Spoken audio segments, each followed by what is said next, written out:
When Toole was going to Australia, there were many farewell gatherings to wish him Godspeed. Some of them were great and elaborate affairs, but the last of all was reserved for Irving when Toole, with some old friends, supped in the beefsteak room, when Irving proposed his old friend's health, a rare function.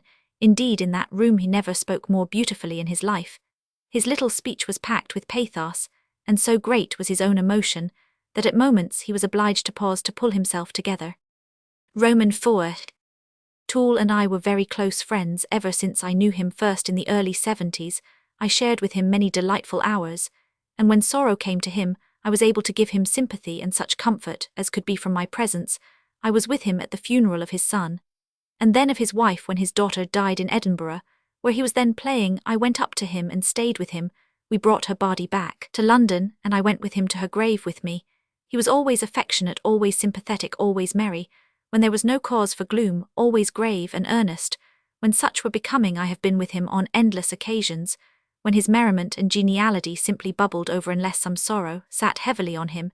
He was always full of merriment, which evidenced itself in the quaintest and most unexpected ways. The Cast of Dearer Than Life, 1868. One evening, for instance, we were walking together along the western end of Pall Mall when we came near Marlborough House, where on either side of the gateway stood a guardsman on sentry. He winked at me, and took from his pocket a letter which he had ready for post. Then, when we came up close to the nearest soldier, he moved cautiously in a semi-blind manner, and peering out tried to put the letter in the breast of the scarlet tunic, as though mistaking the soldier for a postal pillar box. The soldier remained upright and stolid, and did not move a muscle. Toole was equally surprised and pleased when from the guardsman's moveless lips came the words, "It's all right, Mr. Toole, I hope you're well, sir." Another time I was staying with him at the Granville at Ramsgate, and on the Sunday afternoon we drove out to Kingsgate. Lionel Bro was another of the party. As we passed a coastguard station, we stopped opposite a very handsome spruce and dandified coastguard. The two men greeted him, but his manner was somewhat haughty, whereupon the two actors, without leaving their seats, proceeded to dance a hornpipe, that is, they seemed from the waist up to be dancing, that lively measure. Their arms and hands took motion as though in a real dance, and their bodies swayed with appropriate movement. The little holiday crowd looked on delighted, and even the haughty sailor found it too much. He unbent, and smiling danced also in very graceful fashion. Again, at another time, we found ourselves in Canterbury, where Toole amused himself for a whole afternoon by spreading a report that the government were going to move the cathedral from Canterbury to Margate, giving as a reason that the latter place was so much larger. Strange to say that there were some who believed it. Toole worked systematically.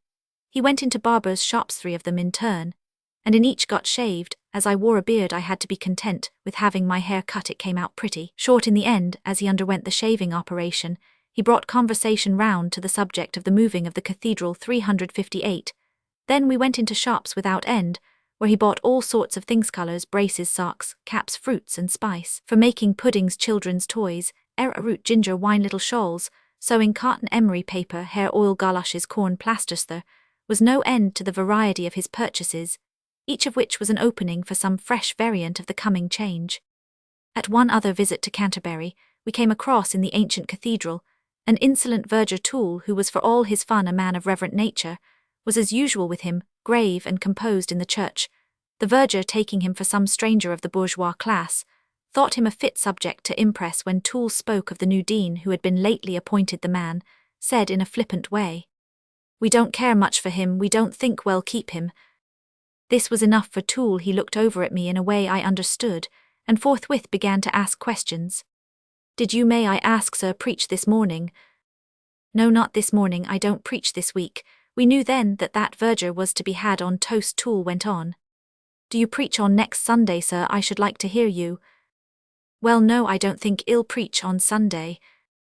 "Will you preach the Sunday after?" "Perhaps." "May I ask, sir, are you the dean?" "No, I am not the dean." His manner implied that he was something more. "Are you the sub-dean?" "Not the sub-dean." His answers were getting short. "Are you what they call a canon?"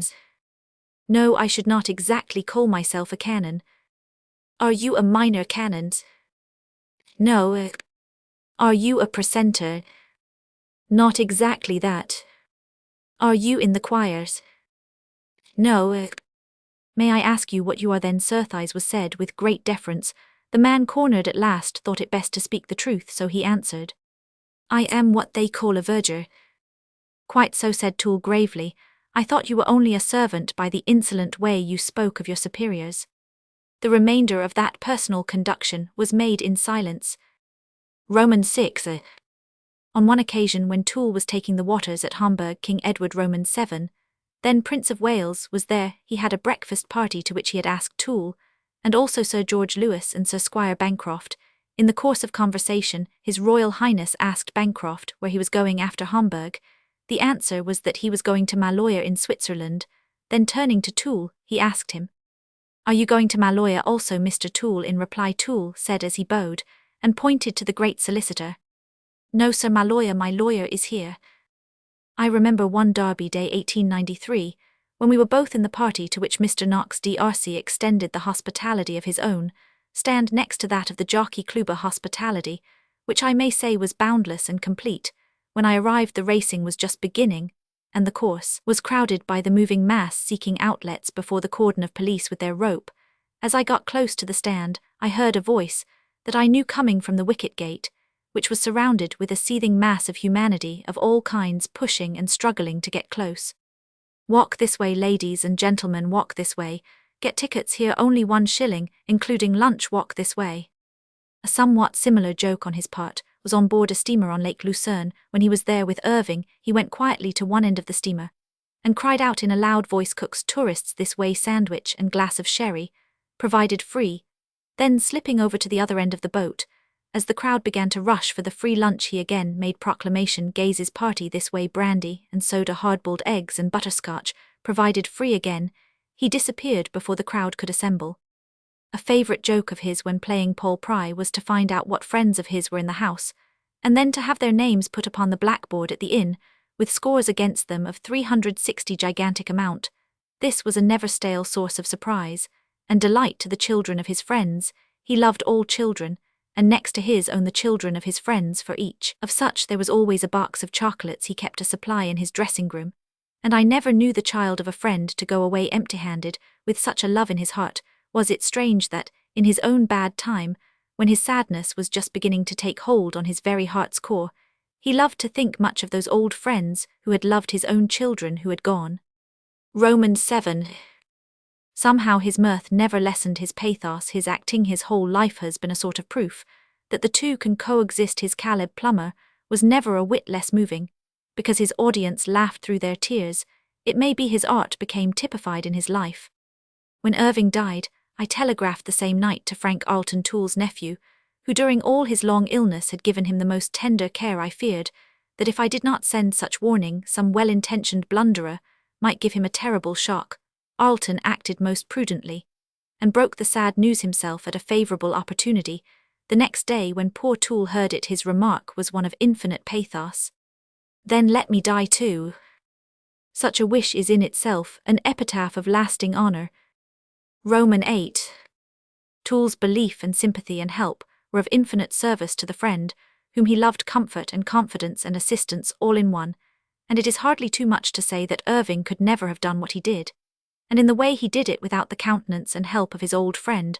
Irving always, ever since I knew him, liked to associate Toole with himself in everything, and to me who know all that was between them, it is but just as well as the carrying out of my dear friend's wishes that in this book their names shall be associated as closely as I can achieve. By the dedication shortly before his last illness, I went down to Brighton to see him, and to ask formally his permission to this end.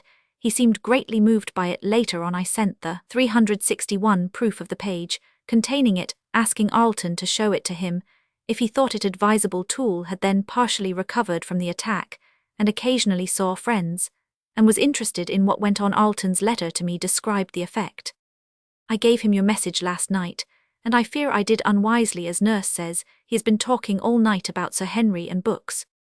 That visit to Brighton was the last time I saw Toole. He was then very low in health and spirits. He could hardly move or see. His voice was very feeble, and one had to speak close and clearly that he might hear well, but his intellect was as clear as ever, and he spoke of many old friends.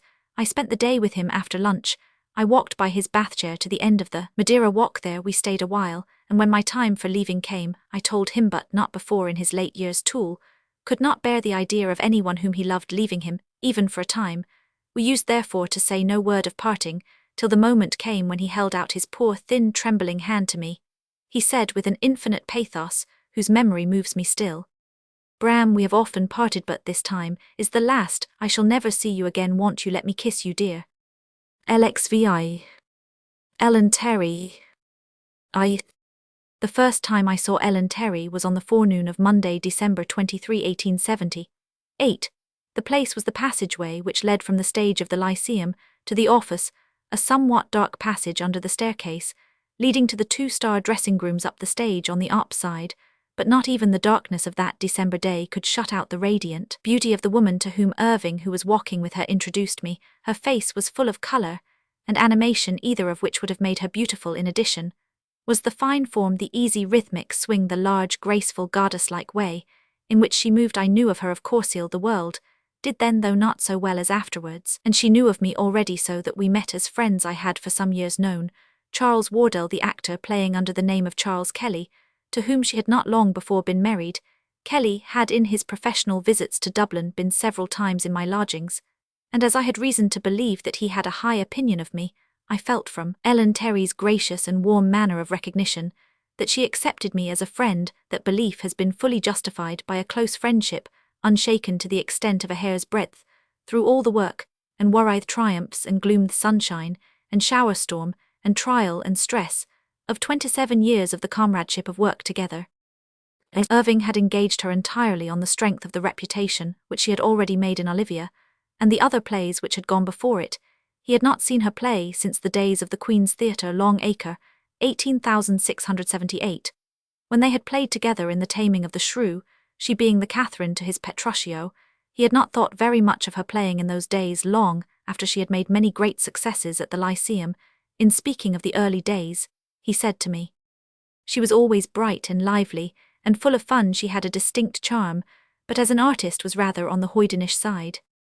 From the moment, however, that she began to rehearse at the Lyceum, his admiration for her became unbounded. Many and many a time have I heard him descant on her power.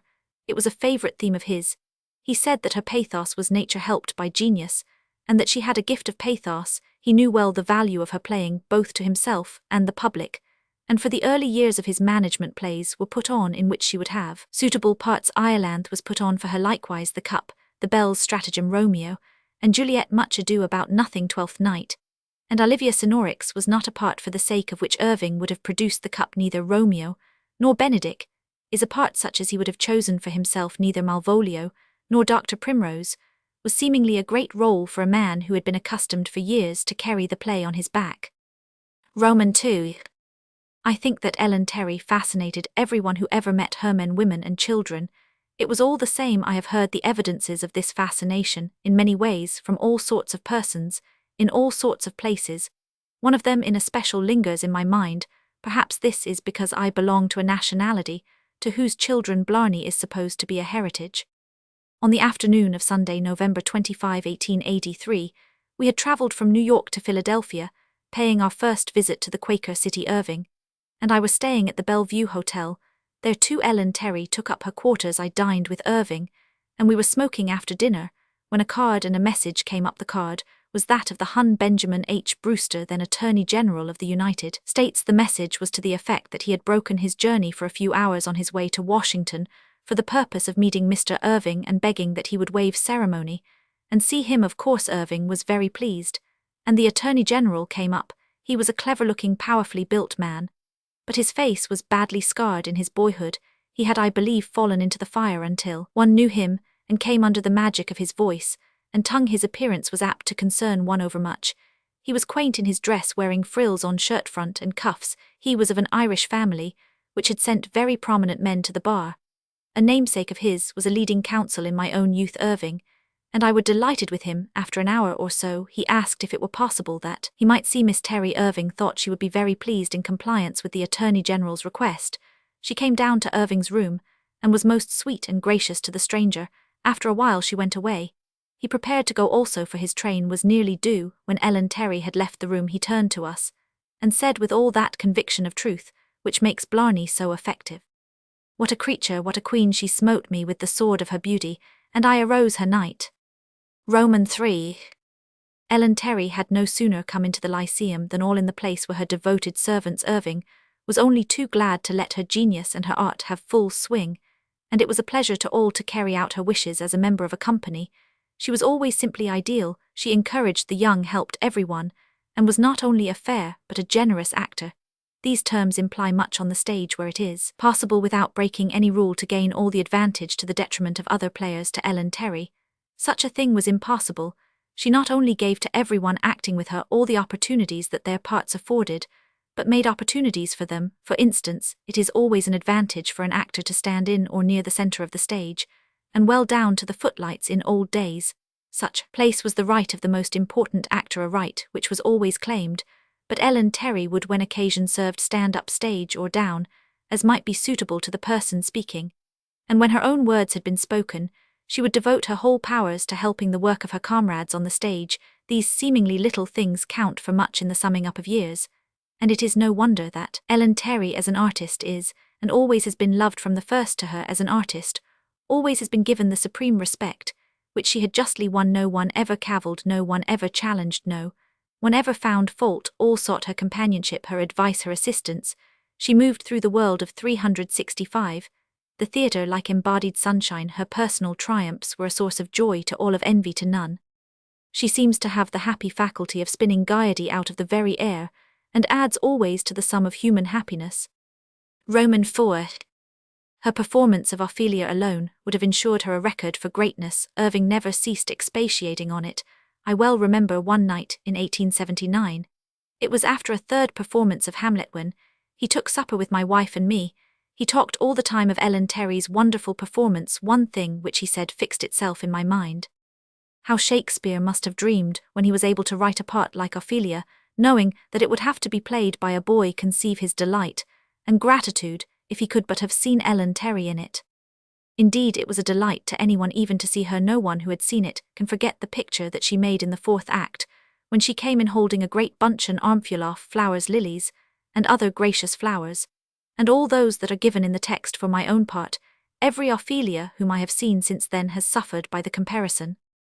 Ellen Terry loves flowers, and in her playing likes to have them on the stage with her. When suitable, Irving was always most particular with regard to her, having exactly what she wanted. The property master had strict orders to have the necessary flowers, no matter what the cost. Other players could, and had to put up with clever imitations, but Ellen Terry always had real flowers. I have known when the rule was carried through under extreme difficulties.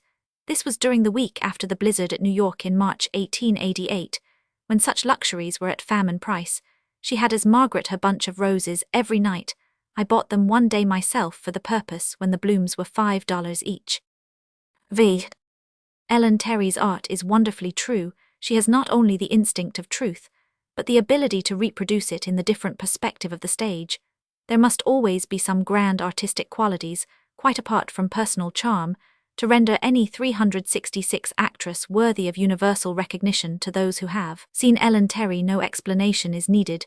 She is artist to her fingertips. The rules which Taine applies to art in general, and to plastic art in particular, apply in a special degree to an artist of the stage.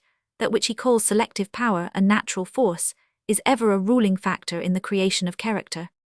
The finer and more evanescent evidences of individuality must to a large extent be momentary. No true artist ever plays the same part alike on different repetitions.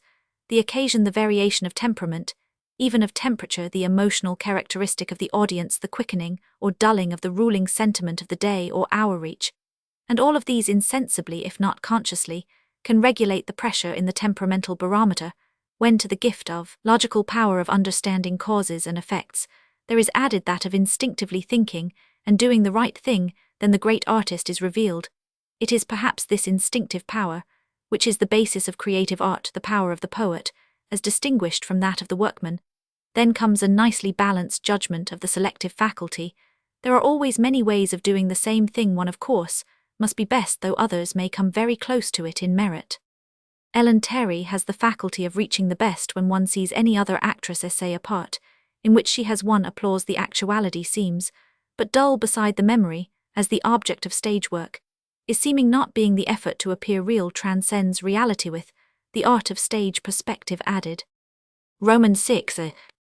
When Ellen Terry has taken hold of a character, it becomes, whilst her thoughts are on it, a part of her own nature.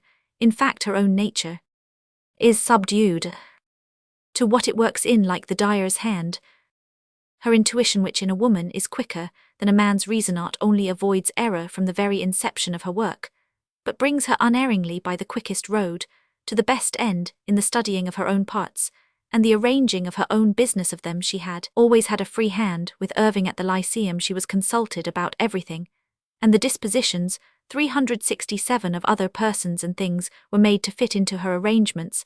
I can only recall one instance when her wishes were not exactly carried out. This was at the end of the church scene of Much Ado About Nothing, which in the Lyceum version finished the fourth act, the scene of the prison, which in Shakespeare ends the act, having been transferred to the beginning of the last act. Here Beatrice has pledged Benedick to kill Claudio, her newly accepted lover. Finishes the scene, "Go comfort your cousin, I must say she is dead." And so farewell. Irving thought that the last words should be a little more operative with regard to the coming portion of the play, and so insisted in putting in the gag which was often in use. Beatrice, Benedick, kill Claudio. Benedick, as sure as I am alive I will. Against this Ellen Terry protested almost to tears. She thought that every word of Shakespeare was sacred. To add to them was wrong. Still Irving was obdurate, and she finally yielded to his wishes. To my own mind Irving was right. He too held every word of Shakespeare in reverence, but modern conditions, which require the shortening of plays, necessitate now and again the concentration of ideas, the emphasis of purposes. The words of the tag which he and Ellen Terry spoke, and the extraordinary forceful way they spoke them, heightened the effect. By carrying on the idea of the audience to an immediate and definite purpose, they increased the tug of the play. It may be interesting to note that this introduction was not, so far as I remember, commented on by any of the critics. It was not printed in the acting version, but the words were spoken, and there was no possibility of their not being heard in every performance of the run of 200 nights, where there are so many Shakespeareans looking keenly for errors of text. It was odd such an addition should have passed without comment. Romans 7. The sincerity of Ellen Terry's nature finds expression in her art. In all my long experience of her, I never knew her to strike a wrong note. Doubtless, she has her faults. She is a woman, and 368 perfection must not be expected even in the finishing work of creation. But whatever faults she may have are altogether those of the individual human being, not of the artist. As the latter she had achieved perfection, even when I first saw her in 1878. The mind which balances truly each item, each evidence of character submitted to it by nature, experience, or the dramatist, is the true source of art. Without it perfection must be a hazard. When there are many roads to choose from, the traveller may chance to blunder into the right one, but the doing so is the work of luck, not art.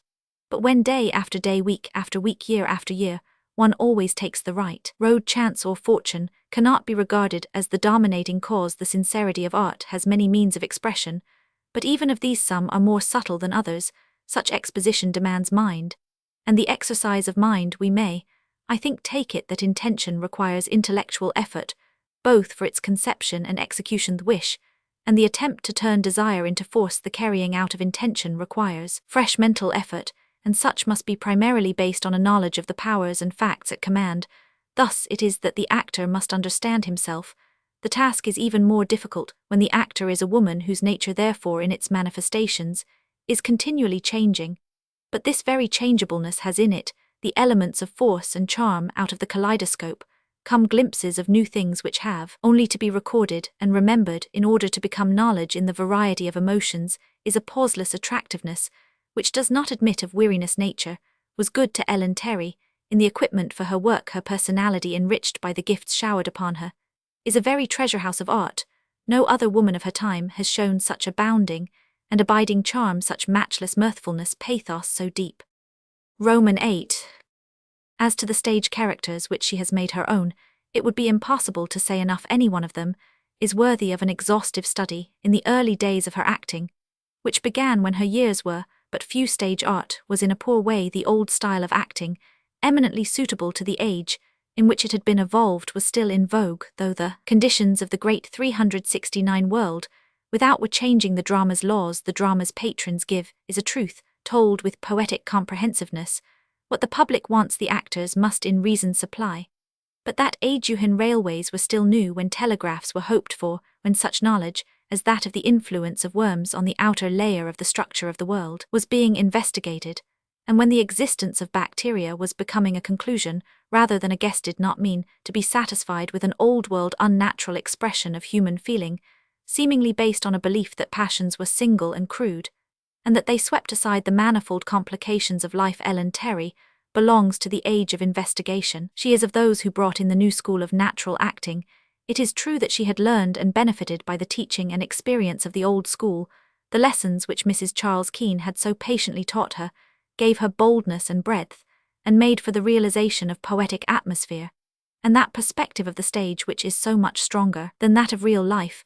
But the work which she did in the new school came from herself. Here it was that her manifold gifts and charms found means of expression of, working out her purpose, in relation to the characters which she undertook. If I had myself to put into a phrase the contribution to art progress which Ellen Terry's work has been, I should say that it was the recognition of freedom of effort. She enlarged the bounds of art from those of convention to those of nature, and in doing so gave fuller scope to natural power.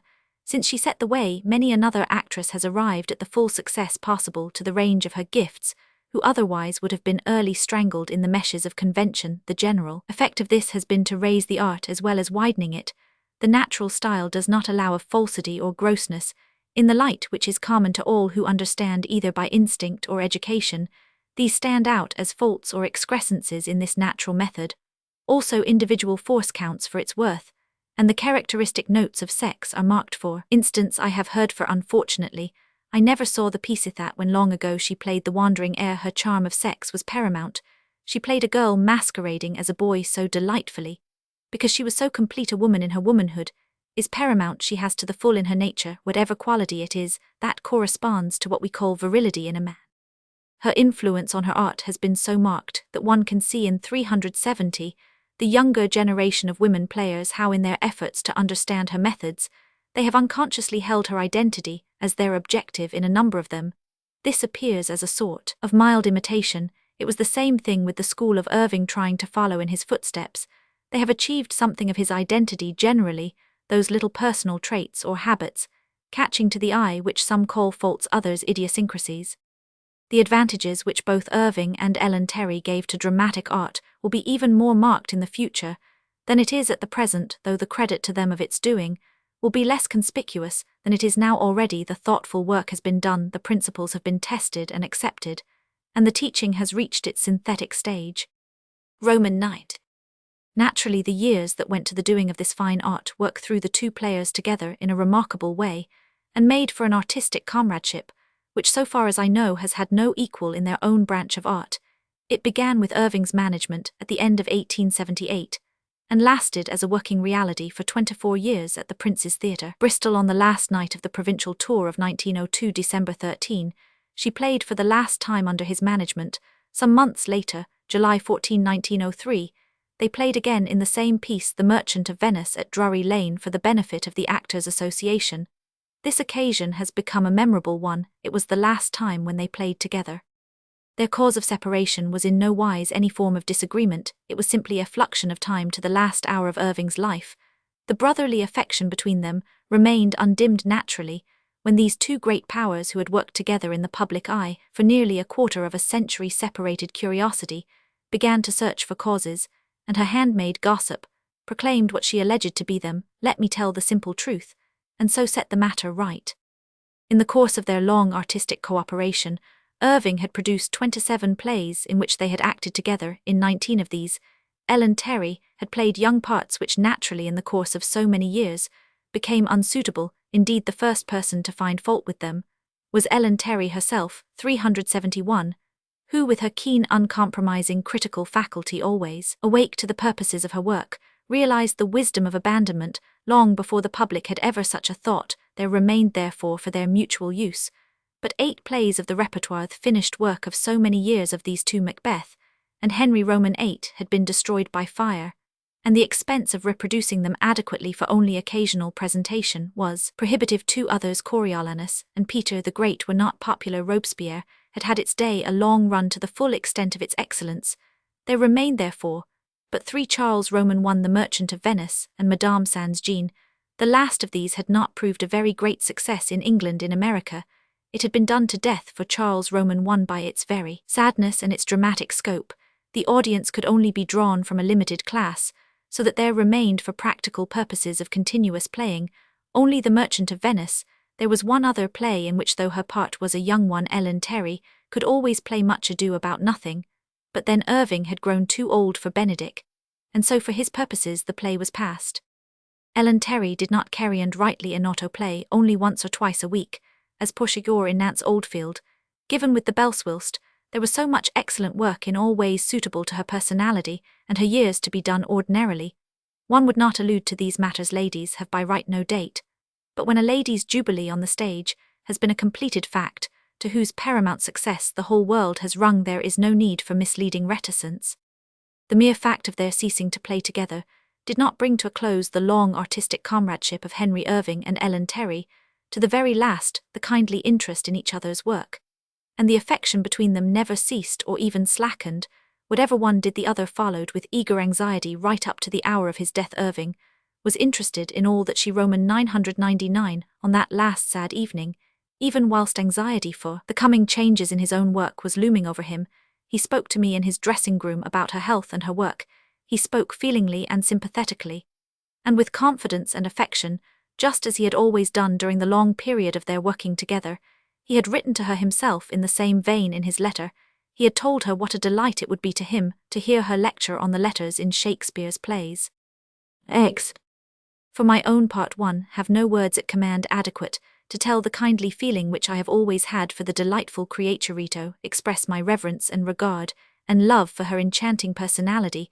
From the very first, she took me into the inner heart of her friendship. Unconsciously, I was given the role of big brother, nay, she found a name for me which was all her own, and which one would think to be the least appropriate to a man of my inches. When I would ask her about some social duty, which it was necessary for her to attend to some important person, to receive some special entertainment to attend, would make what nurses call a wry face. Then she would ask, "Bram, is this earnest?"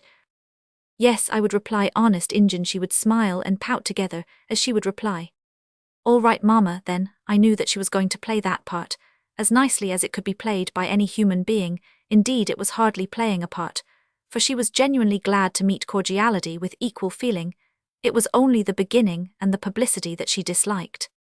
It is hard to believe that half a century has elapsed since Ellen Terry went timidly through her first part on the stage, the slim child dragging the odd-looking go-cart, which the early daguerreotype recorded as Mamilius in Charles Keane's production of A Winter's Tale, has been so long a force of womanly charm and radiant beauty, an actress of such incomparable excellence, that in her art as in our memories, she almost stands alone great amongst the great. Ellen Terry is a great actress, the greatest of her time, and she will have her niche in history. She is loved by everyone who ever knew her. Her presence is a charm, her friendship a delight, her memory will be a national as well as a personal possession. LXV. Fresh honours in Dublin. When we visited Dublin in the tour of 1894, there were some memorable experiences. Ever since 1876, my native city had a warm place in Irving's heart, and very justly so, for it had showered upon him love and honour. This time, there were two occasions which should not be forgotten. The first was a public reception at the Mansion House, given by the then Lord Mayor Valentine Dillon, a friend of my own boyhood. This took place on Thursday, November 29, and was in truth an affair of national importance at that time. The long-continued feuds between Conservatives and Liberals, Home Rulers and Unionists, Catholics and Protestants, which had marked with extra virulence effort, they had been long existent. Past decades were still operative, still improvement was in the air, only opportunity was wanting to give it expression.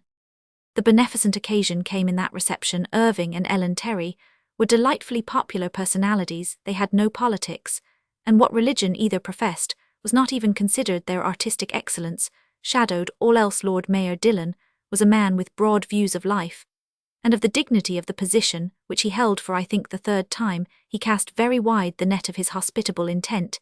He asked everyone who was of account in any way, and all came. Some 3,000 persons had been bidden, and there was a full tally of guests, when once they had actually met in a common cause. One and all seemed to take the opportunity of showing that the hatchet had been buried. Men who had not spoken for years, who had not looked at each other save with the eyes of animosity, seemed glad to mingle on something of the old turnstow, renew old friendships, and long-severed acquaintanceship.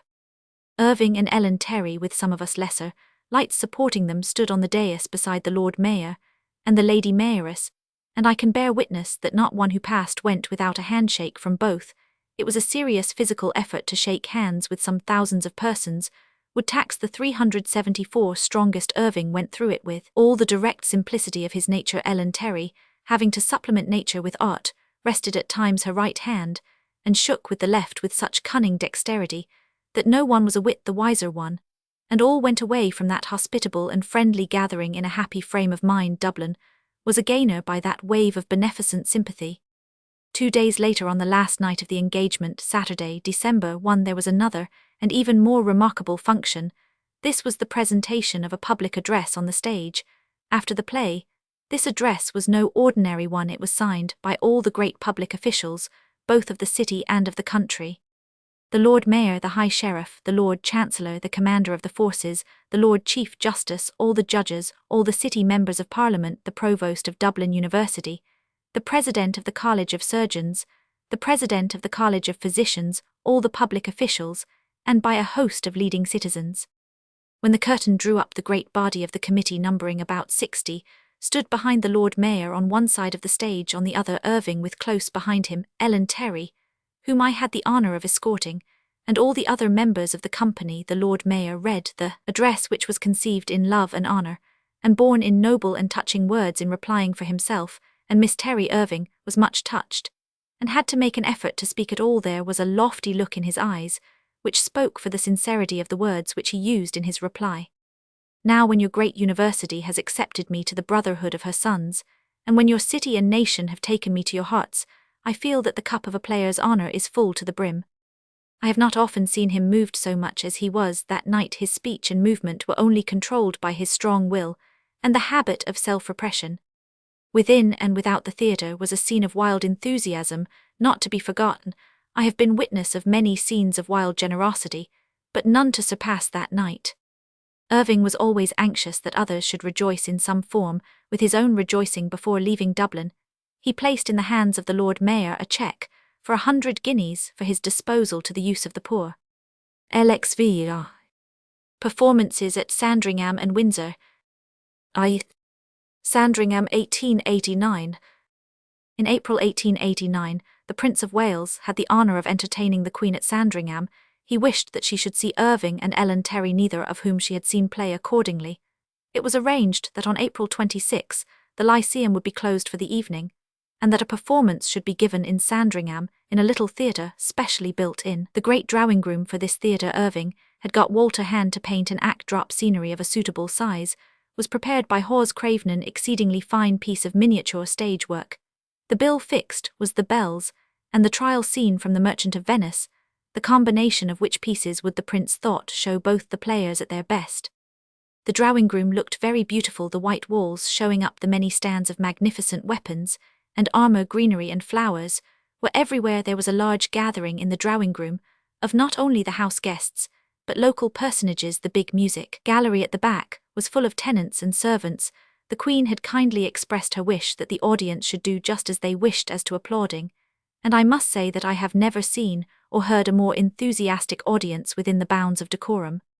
The Queen sat in the centre in front, with the Prince of Wales on her right, and the Princess on her left, and the others of the family beside them. Next came the guests in their degrees. The doorway was crowded with the servants, the Queens all in black, and the princes in royal scarlet liveries. Her Majesty seemed greatly pleased. It had been arranged that Irving and Ellen Terry were to join the Prince and Princess at supper. The Queen 376 would not wait up, but was to retire at once. However, just as the players were removing their war paint, Her Majesty sent word by Sir Henry Ponsonby that she would like to speak to Mr. Irving, and Miss Terry. Irving was in the act of removing his makeup as Shylock, which was a job requiring some little time. He was extraordinarily quick both as to dressing and undressing, but the priming of earth on which stage paint is laid, grease paint and lampblack and spirit gum, takes some little time to remove even before the stage of soapendwater is reached. Portia, however, is a part which does not soil, and as to mere dressing, Ellen Terry can simply fly. She knew that Irving would be at least a few minutes, and it is not good form to keep a queen waiting within a minute. She was tearing down the passage with her dresser running close behind her, and fastening up the back of her frock. As she went at the doorway, she threw over her shoulders the scarf, which was a part of her dress, and sailed into the room with a grand courtesy. Within a very few minutes, Irving in immaculate evening dress followed. Irving and Ellen Terry supped with the royal guests for the rest of the company's supper was prepared in the conservatory. The heads of departments and workmen were entertained in the housekeeper's room, or the servants' hall according to their degrees. Irving had, with his usual wish to save trouble, arranged for supper for all the party on the train home, but the Prince of Wales would not hear of such a thing. He said that the players were his guests, and that they must eat in his house. It had been understood that there was to be no suggestion of payment of even expenses. Irving was only too proud and happy to serve his queen and future king in all ways of his own art, to the best of his power. This arrangement was held to on every occasion on which he had the honour to give a special performance before royalty. At 2:30, the whole company and workmen were driven to Wolferton Station, where the special train was waiting. It arrived at St Pancras a few minutes past 6 in the morning. Roman II. Windsor 1893. The performance at Windsor was in its way quite a remarkable thing. In the earlier years of her reign, Queen Victoria was 377, accustomed to have from time to time theatrical performances at Windsor Castle. These were generally held in the Waterloo Chamber, where a movable stage was erected on each occasion in old days. This stage was so low that once Mr. Henry Howe, who had to come up through a trap, according to the action of the piece, had to crawl on his stomach under the stage to get to the appointed place. Howe was nearly 80 years of age when he told me this incident, but the memory was so strong on him that he laughed like a boy. When the Prince Consort died in 1861, all such gaieties were stopped, and for 32 years no play was given at Windsor. But after 1889, when the Queen did begin to resume something like the old life at court, her first effort in that direction was to command a performance by those players of the later day whom she had seen at Sandringham, whose merit was widely recognised, and who had already won official recognition of another kind the previous year. The University of Dublin had given Irving a degree honoris causa. Moreover, the Queen wanted to see Becket, the work of her own poet laureate, which had created so much interest and thought.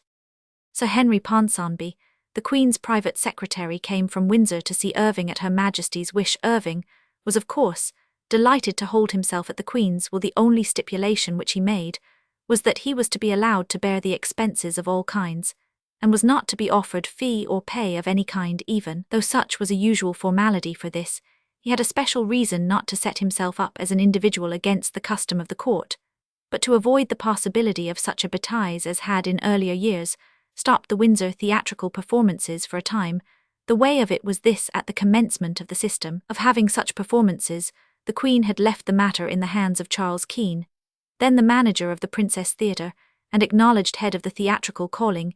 He and his assistants made all the necessary arrangements, taking care that the gift of the court patronage was as fairly as was possible divided amongst actors both in London and throughout the provinces. This worked excellently, and there were few if any jealousies. Keane made all the financial arrangements and paid salaries on the scale fixed on his suggestion. By the Privy Purse matters went along smoothly so long as Keane had control. Later on, however, this was handed over to Mr. Mitchell of Bond Street, the agent who acted for the Queen with regard to her visits to London, 378 theatres, and other places of amusement. At last came trouble. The scale of salary fixed was, I believe, for I can only speak from hearsay, at the rate of twice the actor's earnings in the previous year. On one occasion an actor of some repute was through some incredible stupidity paid at this rate. Strictly applied, though the case was exceptional, he had been for years receiving a large salary, but during nearly the whole of the previous year had been ill, and of course out of work. His total earnings, therefore, when divided by 52, amounted to but a meagre weekly wage at a nightly standard. It was ridiculous. Keane would, of course, as an actor, have understood this, and have carried out the spirit of Her Majesty's wishes, but the man of business went by the card, and when the comedian received the dole sent to him, he was highly indignant and determined to taste some form of satisfaction, if only of revenge for his injured feelings. Of course the Queen knew nothing of all this, and be sure she was incensed when she heard of it. The actor's form of revenge was to send the amount of salary paid to him to the police court poor box, as a contribution from himself and Queen Victoria. I may be wrong in details of the story, for it is one of 50 years ago, but in the main it is correct. I had it from Irving, and I have often heard it spoken about by old actors of the time, with such a catastrophe in his memory, Irving naturally wished to be careful. He had to consider not only himself, but his whole company, hundreds of persons of all degrees. Some of them might look on the affair as an El Dorado whence should come wealth beyond the dreams of avarice, and be disgruntled at any failure to that end, when he was himself the paymaster, and shared as an individual the conditions attaching to his comrades. There could be no complaint. Henry Irving was a most loyal subject. He wished at all times to render love and honor to the monarch, and as he was in his own way a conspicuous individual, it was necessary to be careful, lest his good intentions should stray. Sir Henry Ponsonby quite understood Irving's feelings and wishes, and acceded to them. Train arrangements were to be at the expense of the Queen, who was particular that this should be the rule with all her guests. Of course Irving acquiesced. When the day March 18, which the Queen wished had been arranged, the matter of accomplishment was left entirely in his hands. Forthwith, the work of preparation began. New scenery exactly the same as that in use, but on a smaller 379 scale, and better suited to its mechanism, to the limited space, was painted, and with it a beautiful proscenium for the miniature theatre, built up in the Waterloo Chamber. The first contingent, which went to Windsor on the morning of the day of the performance, numbered 178 persons. At 9 o'clock, the Queen arrived, walking slowly through the long corridor. She sat, of course, in the centre of the dais, with the Empress Frederick of Germany on her right, and the Prince of Wales on her left. The room was exquisitely decorated with plants and flowers, and as it was filled with ladies and gentlemen in court dress and uniform, the effect was very fine. The play went well. The Queen had with graceful and kindly forethought given orders that all present might applaud, as they would, it not having been etiquette to applaud on such occasions without royal permission. Another piece of thoughtful kindness of Her Majesty was to have amongst the guests staying for the weekend at Windsor Lord and Lady Tennyson. The adaptation of the play to the lesser space than the Lyceum was so judiciously done that one did not notice any difference. At the close of the performance, the Queen sent for Irving and Ellen Terry, and complimented them on the perfection and beauty of their playing. To Irving she said, "It is a very noble play. What a pity that old Tennyson did not live to see it. It would have delighted him as it has delighted us." She also received Genevieve Ward and William Terrace. The Queen always wished that her guests of all degrees should be made welcome, and Sir Henry Ponsonby said that she had arranged that all the company players and workmen of all kinds should dine and take supper in the castle. The dinner was less formal, but the supper was in its way a function. 4 different rooms were arranged for the purpose. In the first were the acting company and higher officials, to the number of about 50, the gentlemen of the orchestra and the heads of departments in the second and third, the workmen Roman 100 in the fourth. At the end, all drank the Queen's health loyally. There was an immense amount of public interest in this performance, so high it ran that all the great newspapers asked permission to be represented. This request could not be acceded to, as it was a purely private affair. The utmost that could by usage be allowed was that press representatives should during the afternoon 380 be allowed to see the Waterloo Chamber prepared for the performance in the evening. Late in the afternoon, I received a request from a lot of the chief papers that I should myself ask permission to send a short dispatch, say some 500 words, at the close of the performance. I took the message to Sir Henry Ponsonby, who seemed very much struck with it, as though the public importance of the event had suddenly dawned on him. He said, "I must take this to the Queen at once, and learn her wishes respecting it. The matter seems to be of much more importance than I had thought." He came back shortly, seemingly very pleased, and said to me, speaking as he approached, "The Queen says that she is very pleased to give permission. Mr. Bram Stoker may write whatever he pleases about the event, but he must say nothing till after the performance is all over. Then," he added, "the Queen also told me to explain that she was sending orders to have the telegraph office in the castle kept open for your convenience till you have quite done with it. I had better explain that the telegraph office here is a private one, and that the Queen pays for all telegrams. This she insists on." Altogether, the performance was a very memorable one. It marked an epoch in the life of the great Queen, in which she broke the long gloom of more than 30 years, and began the restoration to something like the old happy life of the earlier years of her reign. Roman 3. Sandringham, 1902. The second visit to Sandringham came 13 years after the first, being in 1902, after the King's accession. The occasion was that of the Kaiser's visit. The King wished to have a surprise for him, and at the time he had his command conveyed to Irving. His wish was intimated that the matter should be kept absolutely secret till the event came off. This, we could see, was to be a difficult task, but the promise was given and kept at the date fixed November 14 we would be playing in Belfast, so that the task to get there and return with the loss of only one night to the audience was really a stupendous one. It would involve special arrangements with at least one shipping company and several railways. This would necessitate the fact of the journey being known 381 to so many people that really secrecy seemed impossible of achievement however the matter was undertaken, and had to be done not a soul other than the actively engaged knew of the affair beforehand. Even Ellen Terry was purposely kept in the dark. As the only play to be given by Irving was Waterloo, the cast was small there, being only 4 people in it. These, with 3 others, would comprise the party. One man had been sent to London to bring down the scene specially painted for the occasion, and to see to arrangements. Mr. Ben Webster, who was to play his original part of Colonel Midwinter, was to come from London, where he was then playing. Let me say here that not the slightest whisper went forth on our side, and we were surprised to see an account of what was to be done, which evidently came from another branch of the entertainment being made ready for the King's imperial guest. When we began to consider the practicability of the journey, my heart sank. There seemed no way by which the out and return journeys could be done. I was for a time seriously considering the advisability of asking for a torpedo boat to run us over from Belfast to Stranraer, Barrow, Fleetwood or Liverpool. After a good deal of consideration, however, a journey was arranged, which could only have been done by placing the whole resources of shipping and railway companies at our disposal. The Magic, the fastest boat of the Belfast line, was to be taken off her regular service 2 days before, loaded up with the best Welsh coal, and held ready at the wharf with full steam up on the evening of the journey. The railroading would be arranged from Euston. Faust was played in Belfast on the night of November 13.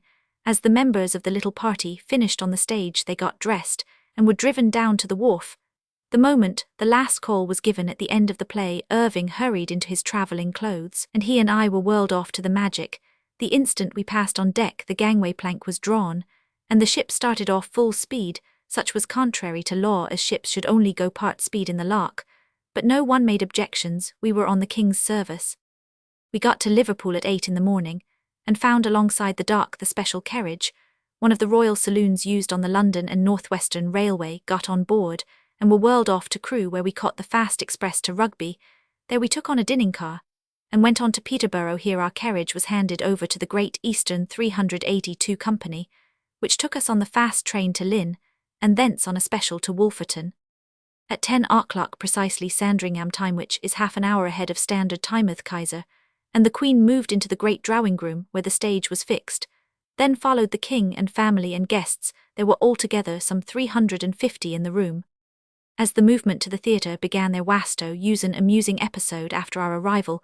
When things were being put in order for the performance, it had been discovered that kettledrums were missing. Either they had not been sent at all, or they had gone astray. At first we took it for granted that in such a scene of pomp and splendour as was around us, drums and drummers would be easy to find. But it was not so. Drums were obtainable, but no drummer, and there was not time to get one from the nearest town now.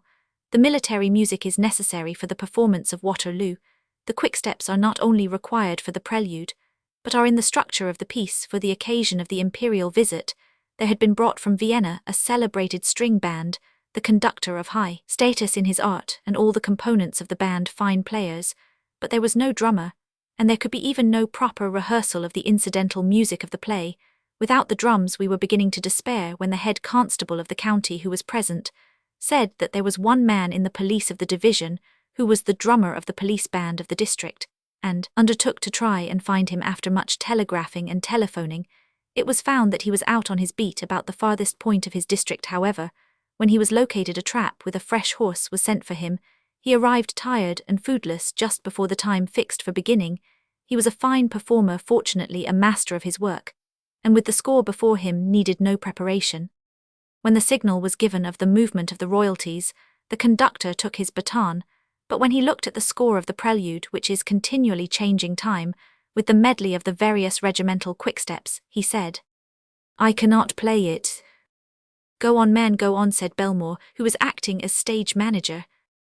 "I cannot," he answered, "I cannot," and stood unmoving. Things were serious, for already the procession was formed, and the 383 Kaiser and the Queen were entering the room. It had been arranged that the prelude was to play them to their seats. "Give me the stick," said Belmore suddenly, and took the fiddle bow with which he conducted from the unresisting hand of the stranger. Of course, all this was behind the scenes, and amongst ourselves only then. He began to conduct. He had never done so, but he had some knowledge of music. But the gentlemen of the band did not hesitate. They were all fine musicians and well accustomed to playing together, probably. They were not averse from showing that they could play perfectly without a conductor at all. They certainly did seem to play with a special verve. Belmore was a sight to behold. He seemed to know all the tricks of leadership, modifying or increasing tone with one hand, whilst he beat time with the other, pausing dramatically with uplifted baton, or beating, with sudden forcefulness, screwing round with his left hand, as though to twist the music into a continued unity. Anyhow, something told, the music went excellently, and without a hitch. At 1:30 Sandringham time we drove to Wolferton, and at 6:45 in the morning we got to the dock at Liverpool and went aboard the Magic, which stood ready with steam up. The tide was low, but as there was much fog in the river, Mr. McDowell arranged that the dock gates should be opened before the usual hour. We actually stirred up the mud with the screw. As we passed out into the Mersey, the river was dark with thick fog, and we had to find our way inch by inch to beyond New Brighton. We were beginning to despair of arriving at Belfast in time. When we cleared the belt of fog, we came out seemingly all at once into bright sunshine, which lasted all the way home. It was a delightful day, and a delightful run. The sun was bright, the air fresh and bracing, and the water of sapphire blue, so calm that passing to the southward of the Isle of Man, we ran between the Calf and the Hen and Chicken's dangerous cluster of rocks lying just outside it. We ran full tilt up Belfast Lough, and arrived at the wharf at 5 o'clock in good time for a wash and dress for the theatre. When Irving stepped on the stage that night, he got a right hearty cheer. That journey was in many ways a record. Presidents of the United States.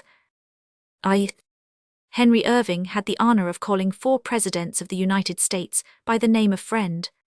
The first was General Chester A. Arthur, who was in his high office in 1884. When Irving first visited Washington, the president sent to him a most kindly invitation to a reception through Clayton McMichael, then Marshal of the District of Columbia.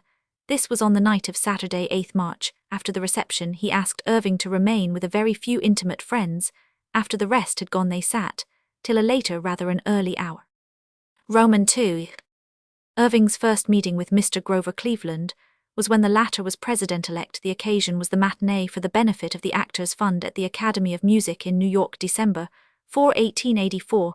Mr. Cleveland was in a box, and when Irving had, with Ellen Terry, played the 4th act of The Merchant of Venice, he sent to ask if he would come to see him in his box. The occasion seemed rather peculiar, as Irving thus described it to me that evening. When I came into the box, Mr. Cleveland turned round, and seeing me stood up and greeted me warmly. As I was thus facing the stage, I could not help noticing that a man dressed exactly as I dressed Shylock, and with a wig and make-up counterparts of my own, was playing some droll antics with a pump and milk cans. The president-elect saw, I suppose, the surprise on my face, for he turned to the stage for a moment, and then turning back to me again, said in a grave way, "That doesn't seem very good taste, does it?" Then, leaning against the side of the box with his face to me and his back to the stage, he went on speaking about Shylock. Roman III. Major McKinley was a friend before he was nominated for president. The first meeting was at New York on November 16, 1893. He came to the play with Melville Stone, a great friend of Irving's, who introduced the player to him. The following week, we all met again at supper with John Sargent Wise. This time, Joseph Jefferson was of the party. Afterwards, in Cleveland, Mark Hanna brought him round to see Irving in his dressing room. In 1899, during our visit to Washington, Irving and I called at the White House to pay our respects to the president, then in his second term of office. The officials, of course, recognized Sir Henry, and said that they knew the president would wish to see him. A cabinet meeting was on, but when word was sent, the president graciously sent a message asking Irving to wait, as the cabinet was nearly over, and he wished to see him. We waited in the war room, with which Irving was immensely struck. He said it was the most wonderful piece of organization he had ever known. Presently word was brought that the cabinet council was over, and would we go in? It was really an impressive sight, all the more as there was no pomp or parade of any sort. In the middle of the great room, with its row of arched windows, stood the president, the baldness of his domed forehead making more apparent than ever his likeness to Napoleon. Grouped round him were various chiefs of state departments, amongst them John Hay, Secretary of State, Elihu Root, Secretary for War, Charles Emery Smith, Postmaster General, all of whom were by that time old friends. We had known them intimately since 1830, for the president was sweetly gracious. We thought that he did not seem well in health. There was a waxen hue in his face, which we did not like. The terrible labor of the presidency increased in his time, by 2 wars was undoubtedly telling on his strength. We were with him quite half an hour, a long while for such a place and time, and then came away. At that visit to the White House, we saw President McKinley. For the last time, his assassination was attempted on 6 September 1901, he died on 14th. On the 18th September, Irving gave his reading of Becket at Winchester for the King Alfred Millenary. He was called on 386 to speak, and after speaking of King Alfred, and what he had done for the making of England, he said, "All that race which looks on King Alfred's memory as a common heritage is in bitter grief, for one whom tomorrow a mourning nation is to lay to rest. President McKinley, like his predecessor of 1,000 years ago, worked for all the world, and his memory shall be green for ever in the hearts of a loyal and expansive race, in the hearts of all English-speaking people." Roman 4. Irving's first meeting with Theodore Roosevelt was on 27 November 1895. The occasion was a luncheon party given by Seth Low, ex-mayor of Brooklyn, and then president of Columbia College at that time. Mr. Roosevelt was commissioner of police for the city of New York with absolute power over the whole force. He and Irving had a chat together before lunch and again after it. For myself, he was a person of extraordinary interest. After I had been introduced, we had a chat before he left. He came to me and said, "I am holding a sort of court of justice the day after tomorrow, a trial of the charges made against policemen during the last fortnight. Would you like to come with me? You seem to be interested in the subject." I went with him to an immense hall where were gathered all the complainants, and all the police with their respective witnesses. Everything was done in perfect order. The commissioner had the list of cases before him, and when one was over, a lusty officer with a stentorian voice called out the next. Those interested in each case had been already grouped so that when the case was announced, the whole body, thus segregated, moved up in front of the table. The method was simple. The case was stated as briefly as possible. The commissioner saw to that the witnesses for the prosecution gave their evidence, and were now and again asked a question from the bench. Then the defendant had his say, and produced his witnesses. If any, again came an occasional searching question from the commissioner, who, when he had satisfied himself as to the justice of the case, would smite the table with his hand and order on the next case. While the little crowd was changing places, he would write a few words on 387, the paper before him, judgment and perhaps sentence. In one the commissioner was incarnate justice, and his judgments were given with a direct simplicity and brevity, which were very remarkable. Each one would take only a few minutes, sometimes as few as 2 or 3, never more than about 12 or 15, as there were very many cases. Brevity was a necessity. Now and then, in a case very difficult of conclusion, Mr. Roosevelt, when he had written his decision, would turn to me and say, "What do you think of that?" I would answer, "To the best of my own opinion." Then he would turn up the paper lying face down and show me what had been his own decision. As in every such case, it was exactly what I had said. I thought naturally that he was very just. I came away from the court with a very profound belief in Mr. Roosevelt. I wrote afterwards in my diary, "Must be president some day, a man you can't cajole, can't frighten, can't buy." On December 28, 1903, Irving commenced a week's engagement at Washington. On the morning of Friday, January 1, 1904, he received a letter from the president saying that he was that day holding his New Year's reception, and that he would be very pleased if he would come. Sir Henry would be expected to come by the private entrance with the ambassadors. It was such a letter as to make its recipient feel proud, so courteous, so full of fine feeling and genuine hospitality, so significant of his liking and respect. We went in by the private entrance at the back, and were brought up at once at his reception. The president stood a little inside the doorway on the right, and shook hands with everyone who came. Light task in itself, as there were on the queue for the reception a good many thousands of persons, male and female. The long line, 4 deep, extended far into the neighboring streets, winding round the corners like a huge black snake, and disappearing in the distance. The serpentine appearance was increased by the slow movement, as the crowd advanced inch by inch. Beside the president stood Mrs. Roosevelt, and beyond him all the ministers of his cabinet with their wives, in lineal. The ladies, 388, were in full dress. The room was in form of a segment of a circle, and the crowd passed between red cords, stretched across the base of the arc, the president's party being behind either cord. The president gave Irving a really cordial greeting, and held him for a minute or two, speaking a long time. With such a crowd waiting, he did not know that I was with Irving. But when he saw me, he addressed me by name. He certainly has a royal memory. He asked us to go behind the ropes and join his family and friends. This we Roman 999. We remained there a full hour, and Irving was made much of by all. LXX. Knighthood. Late in the afternoon of Friday, May 24, 1895, I got from Irving the following telegram. Could you look in at 5:45, something important? When I saw him, he showed me 2 letters which he had received. One was from the Prime Minister, the Earl of Rosebery, telling him that the Queen had conferred on him the honour of knighthood in personal recognition, and for his services to art.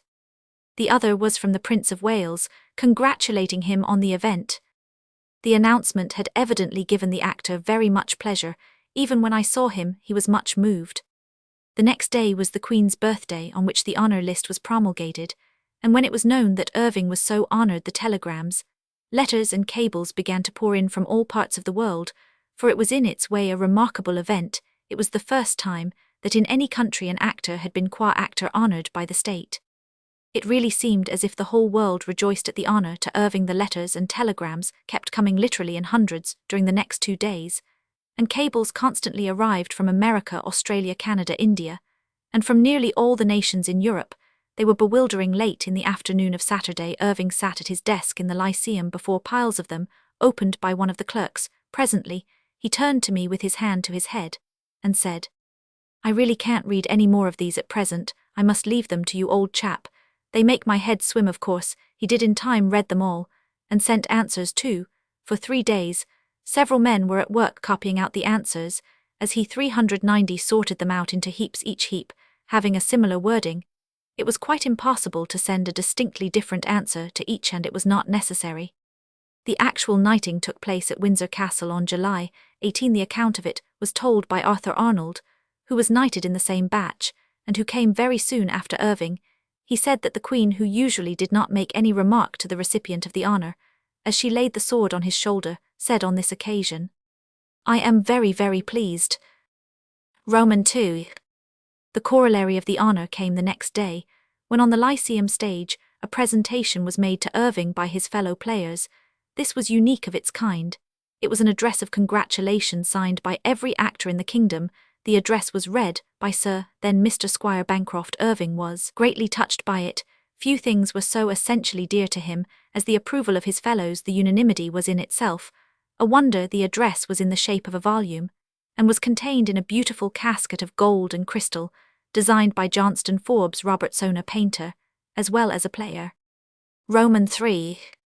The idea of knighthood for Irving was not new to that year 1895.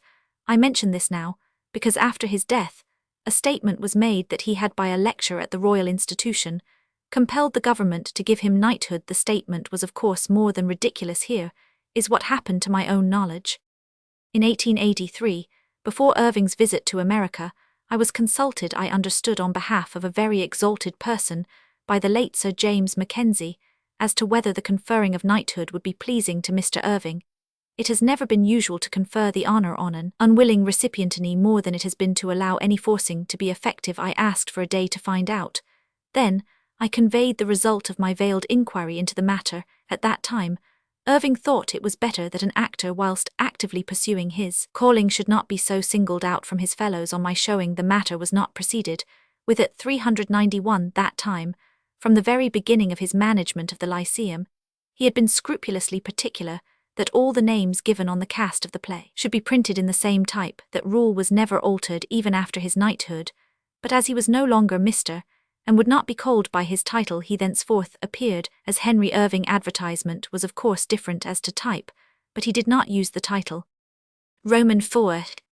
But in the 12 years that had elapsed since 1883, many things had changed. Other arts had benefited by the large measures of official recognition extended to them, and the very fact of the art of acting not having any official recognition was being used as an argument that it was not an art at all. Indeed, his lecture at the Royal Institution, whilst it was in no way intended to force recognition, or had no power of so doing, was taken as a manifest proof that the conferring of the honour would be regarded in a favourable light. Thus it was that in 1895 No judicious opinion was asked, none was necessary.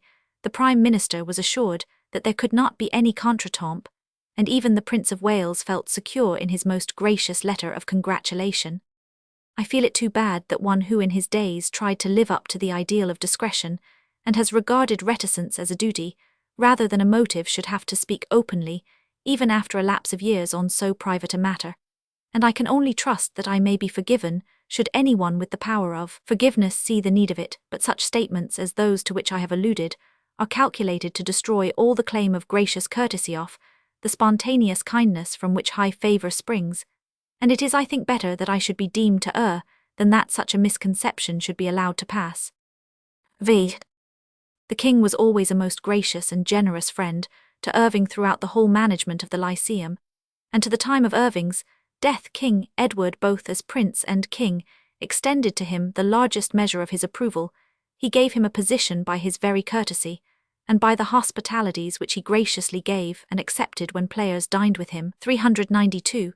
The post of honour on his right hand was always given to Irving. He showed his own immediate surroundings in private as well as the world in public that he respected Irving as well as liked and admired him. He showed that he considered the player in his own way to have brought some measure of honour to the great nation that he rules and whose countless hearts he sways. He often honoured the player by being his guest in the theatre at the marriage of the present Prince of Wales. He was given a place in St. James's Palace at the Queen's funeral. He was bidden to a seat in St. George's Chapel at Windsor at the King's coronation. He was amongst the guests invited to Westminster Abbey. And whether as Prince or King, His Most Gracious Majesty Edward Roman VII R et Roman I had no more loyal, no more respectful, no more believing, no more loving subject than Henry Irving. LXXIE. Henry Irving and Universities. Dublin. The first university to recognise Irving's great position was that of Dublin in 1876. It gave him an informal address in 1892. It conferred on him the degree of Doctor of Literature Lit Roman 500. As this was the first occasion on which a university degree was given honoris causa to an actor qua actor, it may be allowable to say something of it. It had for a long time been the intention of the Senate to confer on him a suitable degree.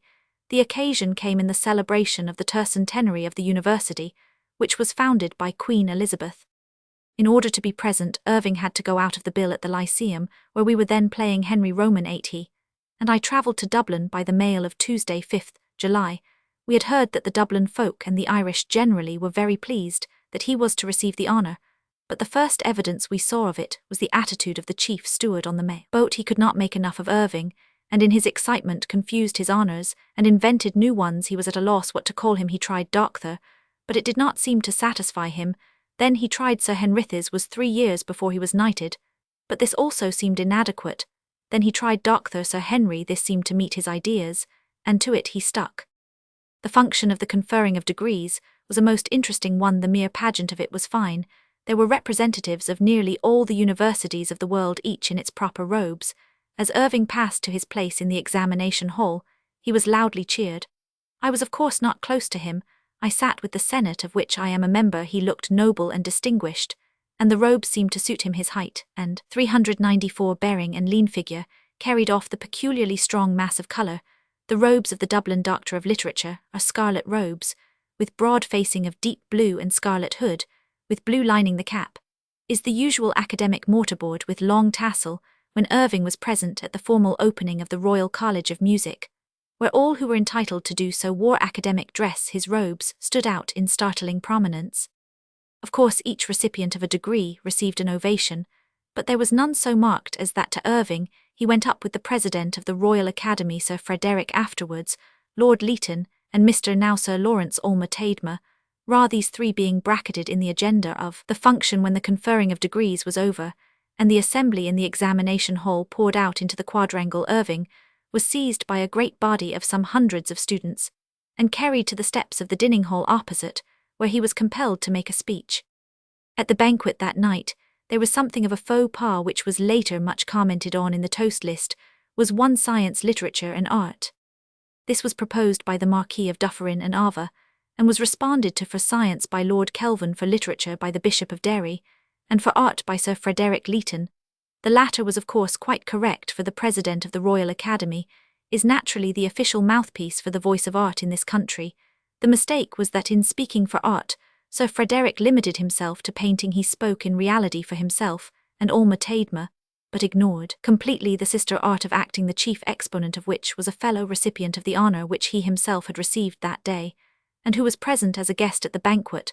The comments of the press on the omission were marked, and the authorities of the university did not like the mistake. Leighton evidently heard of some comment on it, for a few days afterwards he wrote to Irving to explain that he did not think he was intended to reply, except for his own art. It was this circumstance that made up Irving's mind to put forward on some suitable occasion the claims of his own art to a place in the general category. The opportunity came a little more than 2 years afterwards, at the Royal Institution. On that occasion, he selected for his subject acting and art truth 395, of which he proved logically and conclusively. I mention the circumstance here as his silence has been misconstrued. Roman 2. Cambridge.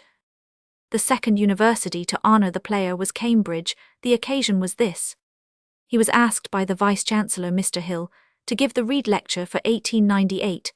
This request is from the antiquity and record of the function in itself an honour. The Reed Lecture was delivered at noon in the Senate House of the University on Wednesday 15th June 1898, for the night of which day he had closed the Lyceum. Irving had chosen as his subject the theatre in its relation to the state throughout his life. He always selected some subject connected with his work. His art with him was the alpha and omega of his endeavour. In this case, he showed that though some might regard the theatre as a mere pleasure house, it had in truth a much more important use as a place of education. I claim for the theatre that it may be, and is a potent means of teaching great truths, and furthering the spread or education of the higher kind, knowledge of the scope and working of human character. The lecture was beautifully and earnestly delivered, and was received with very great enthusiasm, very picturesque. The lecturer looked in the rostrum in his Dublin robes. These he exchanged later in the day when he received his Cambridge degree. Roman 500. Lit. This dress, all scarlet and red with velvet hat, looked even more picturesque than that of Dublin University. That was an exhausting day, a journey from St Pancras at 8 a Roman 1000 a visit to the Vice-Chancellor at Downing Lodge, Cambridge, the public lecture luncheon, with the Vice-Chancellor in Downing Hall, with speech the conferring of degree a garden party at King's College, a dinner party in Hall, given by the Master and Fellows of Trinity College to the recipients of degrees, a reception in the house of the Master of Trinity, and finishing up with a quiet smoke among a few friends at the rooms of Dr. Jackson. The next morning there was a delightful breakfast in the house of Frederick Myers. Mrs. Myers, formerly Miss Tennant, was an old friend of Irving. Lord Dufferin was the youngest of the party despite his 72 years. I think the Marquis of Dufferin and Ava had the most winning manner of any man I ever met. There was a natural sweetness of the heart, and an infinite humour from the head, whose combination was simply irresistible. His humour was of enormous and wide-embracing range, and touched with illumination. Whatever subject he talked of, he and Irving had much to say to each other. The rest who were present wished to hear them both, and so there was silence when either spoke. Irving seemed quite charmed with Lord Dufferin, and gave way to him altogether. The picture rises before me of the scene in the study of Frederick Myers, after breakfast, well shown, by the wide window opening out on the beautiful garden behind the house. Seated on the high fender with padded top, with his back to the fireplace, sat Lord Dufferin, and round him in a close circle the young girls, being the closest, and looking with admiring eyes the whole of the rest of the party. His clear, sweet, exquisitely modulated voice seemed to suit the sunshine and the universal brightness of the place. Lord Dufferin's voice seemed to rise and fall, to quicken or come slowly, by a sort of selective instinct. It struck me as being naturally one of the most expressive voices I had ever heard.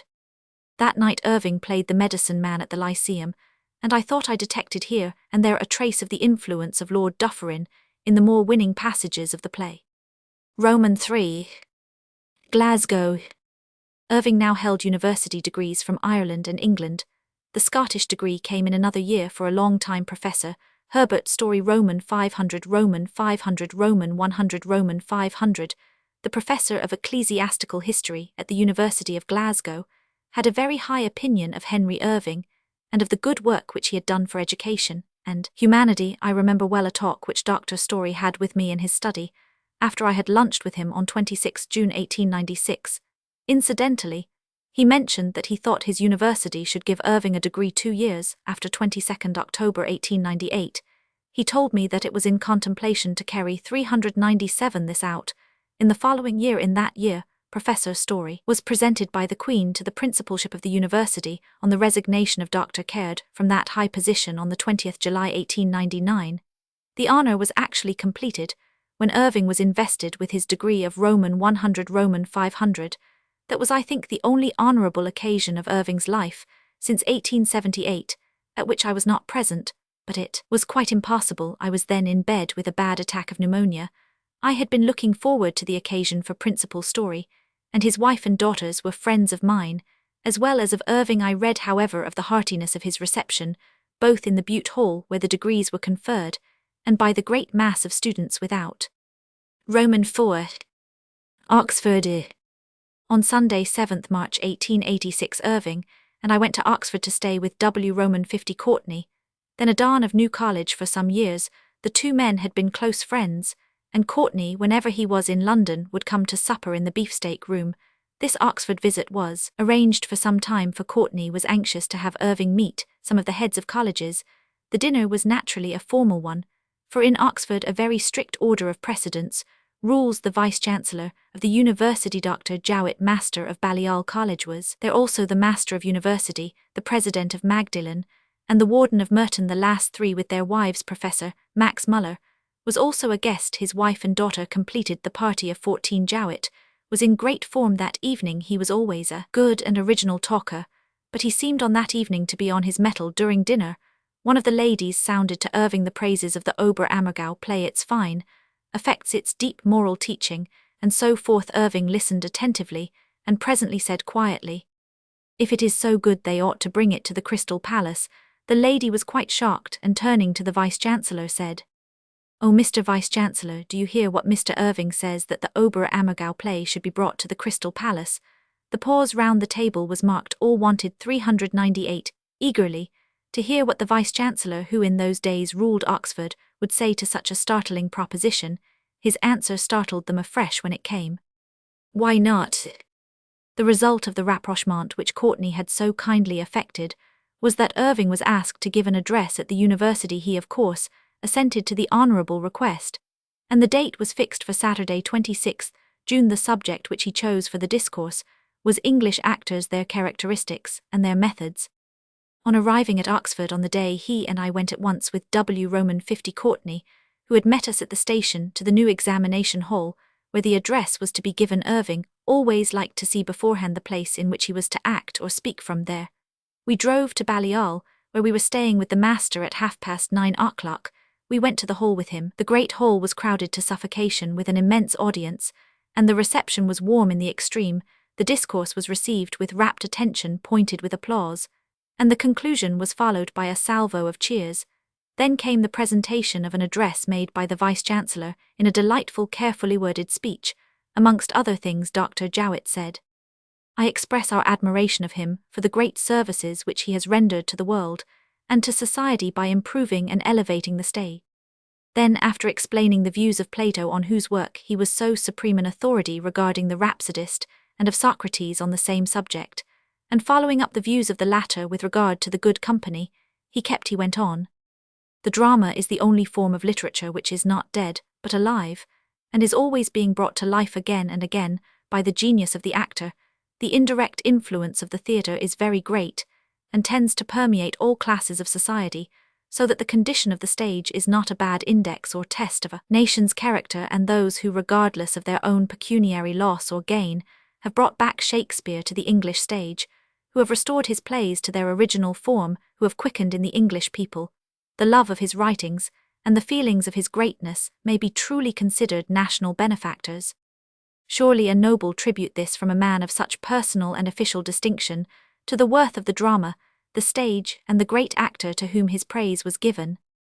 Breakfast next morning was another pleasant function, at which all the house party were present. The master, as Dr. Jowett was called, was in great form. I remember his quoting a remark of Tennyson's, "I would rather get 6 months than put 2 SS together in verse." V. Victoria University of Manchester. In 1894, Manchester had no university exclusively its own. Its college, Owens College, was chartered by the Queen in 1880, and it was afterwards grouped with the colleges of Liverpool and Leeds in the Victoria University. It was not till 1904 that it became a university by itself. Before the time of visiting Manchester on his tour of 1894, Irving was asked to give a lecture to the Owens College Literary Society. To this, he acceded and chose as his subject the character of Macbeth. His reason for the choice was that he had wished to make, under important conditions, a reply to some of the criticisms with which he had been assailed on his reproduction of Shakespeare's play in 1888, but a suitable opportunity had not up to then appeared. Some of these criticisms had been ridiculous, some puerile, some even infantile. I remember Irving telling me that one ingenuous gentleman had gone so far as to suggest that the messenger who in Act Roman 1 Scene 5 announces to Lady Macbeth the coming of the king should have a bad cold, his contention having been that Lady Macbeth says in her soliloquy, "The raven himself is hoarse, that croaks the fatal entrance of Duncan under my battlements." The delay in his answer to the various feeble or foolish things spoken of his work did not detract from its power. His reasoning on the character from the text, and from a study of the authorities which Shakespeare had evidently had before him when he wrote, was absolutely masterly. I venture to say that no student of the 400 play can form any kind of correct estimate of Macbeth's character without reading it. The lecture was given on the afternoon of Tuesday, 11th December in the Chemical Theatre, the largest hall then appertaining to the college, and holding some 800 persons. That the student element manifested itself in no uncertain way is shown by the note in my diary. Roman 1 got enormous reception. Cheers were startling on leaving. Students wanted to take out horses and draw carriage, but wiser counsels prevailed. Roman 6 Harvard. Irving gave addresses at Harvard on two separate occasions. The first was on 30th March 1885, on which occasion he took as his subject the art of acting. We were then playing in New York, but as Irving had promised to come to Boston for the occasion, we left on Sunday afternoon. Several friends came with us, amongst whom was William Winter of the New York Tribune. The train on which we had a special carriage was met at Worcester by a deputation of Harvard students who traveled back with us to Boston. The address was given on the Monday evening 30th in the Sanders Theatre, beautifully proportioned hall of octagon shape, which though looking not large yet held on that occasion over 2,000 people. The crowd was so great at the doors both inside and outside that when we arrived at 7:30 we could not get in. Finally, we had to be taken in through the trapdoor to the coal cellar, from which by devious ways we were escorted to the platform. The address was received enthusiastically. My note says, "Went well." Roman 1 looked very distinguished. That was in reality a mild putting of the fact. Distinguished was hardly an adequate adjective, even from that sea of fine intellectual heads. His noble face shone out like a star. We were all to sup with the president of the college, Mr. Eliot, but when the time of departure came, we could not find Winter. We searched for him high and low, but without avail. 401, as a large party was waiting at the president's house, we had to make up our minds to go without him. I had, however, one more last look, and found him. He was in the coal cellar, which was about the only quiet place in the building. He sat on a heap of coal on the ground. Beside him was a lighted candle, stuck in the neck of a bottle which he had somehow requisitioned. When I came upon him, he was writing furiously. If so rude a word may be applied to an art so gentle, he glanced up when I spoke with an appealing look, and with raised hand said with passionate entreaty, "Bram, for God's sake." I understood, and left him, having secured from a local fireman the promise of unfaltering obedience to my instructions to wait and take him to the carriage which we left for him. I also left a telegraph messenger on guard, for I saw that he was writing on telegraph flimsy. Anyone who will take the trouble to look up the file of the New York Tribune of the following day, March 30, 1885, will read as fine a piece of descriptive criticism as can well be. I hope that such an one, when he finishes the article, will spare time for a glance from the eye of imagination at the silent figure, phrasing it in the gloom of the coal cellar. B. Irving's second address at Harvard was 9 years later. On that occasion, his subject was the value of individuality, and the address was given in the afternoon. The place being the same, the Sanders Theatre, there was again a great audience and a repetition of the old enthusiasm. That night the Tremont Theatre in Boston, where we were playing, saw an occasion unique to the place. though not to the actor the university had proclaimed a Harvard night, and the house was packed with college men from president to jib at the end of the performance. Nance Oldfield and the Belst students presented to Irving a gold medal commemorative of the occasion. I may perhaps, before leaving the subject of Harvard University, mention a somewhat startling circumstance. It had become a custom during our visit to Boston for a lot of Harvard students to act as supers in our plays. There seemed to be a brisk demand for opportunities, and the local supermaster grew rich on options. When we played King Arthur in 1895, there were many of these gentlemen who wore armor, beautiful armor, designed by 402 Burne-Jones. The biggest of the men available were chosen for this service, and there were certainly some splendidly stalwart young men amongst them. A few of them got skylarking amongst themselves on the stage before the curtain went up. Skylarking in full armor is a hazardous thing both to oneself and to others, and a blow struck in fun with the unaccustomed weight of plate armor behind it had an unexpected result, for the stricken man was knocked head over heels senseless, just as Irving had come on the stage to see that all was correct for the coming scene, the Great Hall of Camelot. He reprimanded the super shortly, and told him that if he undertook duties, he should respect them and himself in performing them. Gravely imagine his surprise when in the morning he received a bellicose cartel from the offended young man, challenging him to mortal combat. Irving, who took all things as they were meant, understood that the man was a gentleman who considered himself wronged, and wrote him a pleasant letter, in which he explained the necessity of taking gravely the work which others considered grave. The young man was a gentleman, and wrote a handsome apology for his misconduct on the stage, and explained that he had had no intention of either breaking rules or hurting anyone else. And so on that occasion no blood was shed. Romans 7. Columbia University. Owens College, Manchester, blossoming into Manchester University, had a parallel in the growth of Columbia University, New York, in 1895, when at the request of its president Seth Low, Irving delivered the address on Macbeth, which he had delivered in Manchester. It was still merely a college, though the matter of its coming development was then at hand. Before our next visit to America in 1899, the whole new University of Columbia had been built and equipped. Irving's address was given in the library, the largest hall in the old building, which had been somewhat dismantled for the purpose. It held some 1,500 persons. The occasion was Irving's first experience of the New York College cry, which has a startling effect when enunciated in unison by 1,000 lusty throats. When he entered the library with the president, the cheering 403 began, and soon formulated itself into this special concourse of sounds. At the close of the address, which went extremely well, the enthusiastic cheering was repeated. Roman 8. Chicago University. Irving addressed the University of Chicago twice. The first was on 17 March 1896, when he repeated his lecture on Macbeth. The second, on April 25, 1900, when he repeated the lecture which he had given in 1895 at the Royal Institution, Acting and Art. Both addresses were given in the Kent Hall, which was on each occasion crowded to excess. The University of Chicago might well be taken as an illustration of the rapid growth possible in America. In the fall of 1893, the ground on which it stands was a section of the World's Fair, what was called the Midway Pleasance. In the spring of 1896, less than 2 years and a half, the university was built, organized, and furnished with students to its full capacity. Roman 9. Princeton University. The last address which Irving gave in America was at Princeton University, where on March 19, 1902, he read a paper on the subject of Shakespeare, and Bacon an eloquent and logical defense of Shakespeare against his detractors. X. Learned bodies and institutions. The following is a list of various addresses given by Irving at institutions and before learned bodies other than universities. The Stage, Perry Barr Institute near Birmingham, 6 March 1878. The Stage as it is, Philosophical Institute, Edinburgh, 8 November 1881. Shakespeare and Goethe Society, New York, 15 March 1888, given at Madison Square Theatre.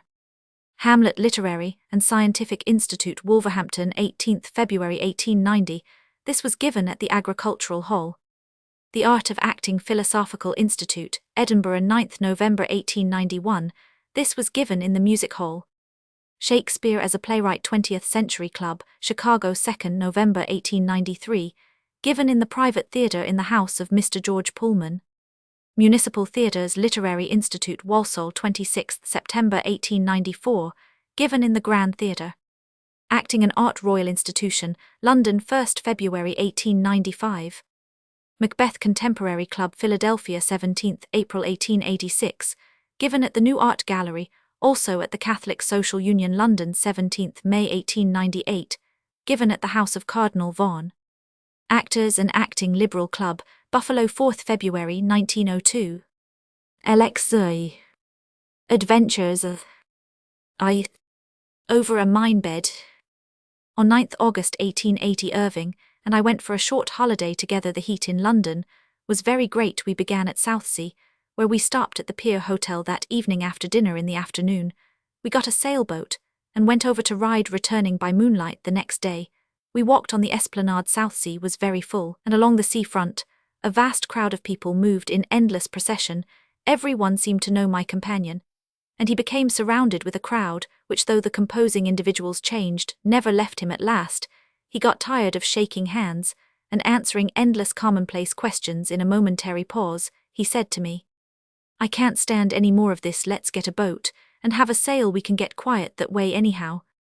We went down on the beach and picked out a likely-looking boat that was ready launched. The boatman was very deaf, but as he seemed also dumb, we regarded him as a find. He hoisted his sail, and we began to steal away from shore. Behind us was a lot of shouting, and many people ran down on the beach gesticulating and calling out. We could not distinguish what they said, but we were both so accustomed to hear people shouting at Irving that we took it that the present was but another instance of clamorous goodwill. We had got away from the shore about half a mile, when suddenly there was a terrific sound close to us, and the boat was thrown about just as a rat is shaken by a dog. A column of water rose some 30 yards from us, and for quite half a minute the sea round us seemed to boil. The old boatman seemed very much frightened, and found his voice to the extent of ejaculations of a prayerful kind mingled with blasphemy. There seemed some excuse for him, for it was certainly very terrifying to us, who did 406 not understand. It seemed like an earthquake or a volcanic eruption of some kind. Irving, however, was quite calm.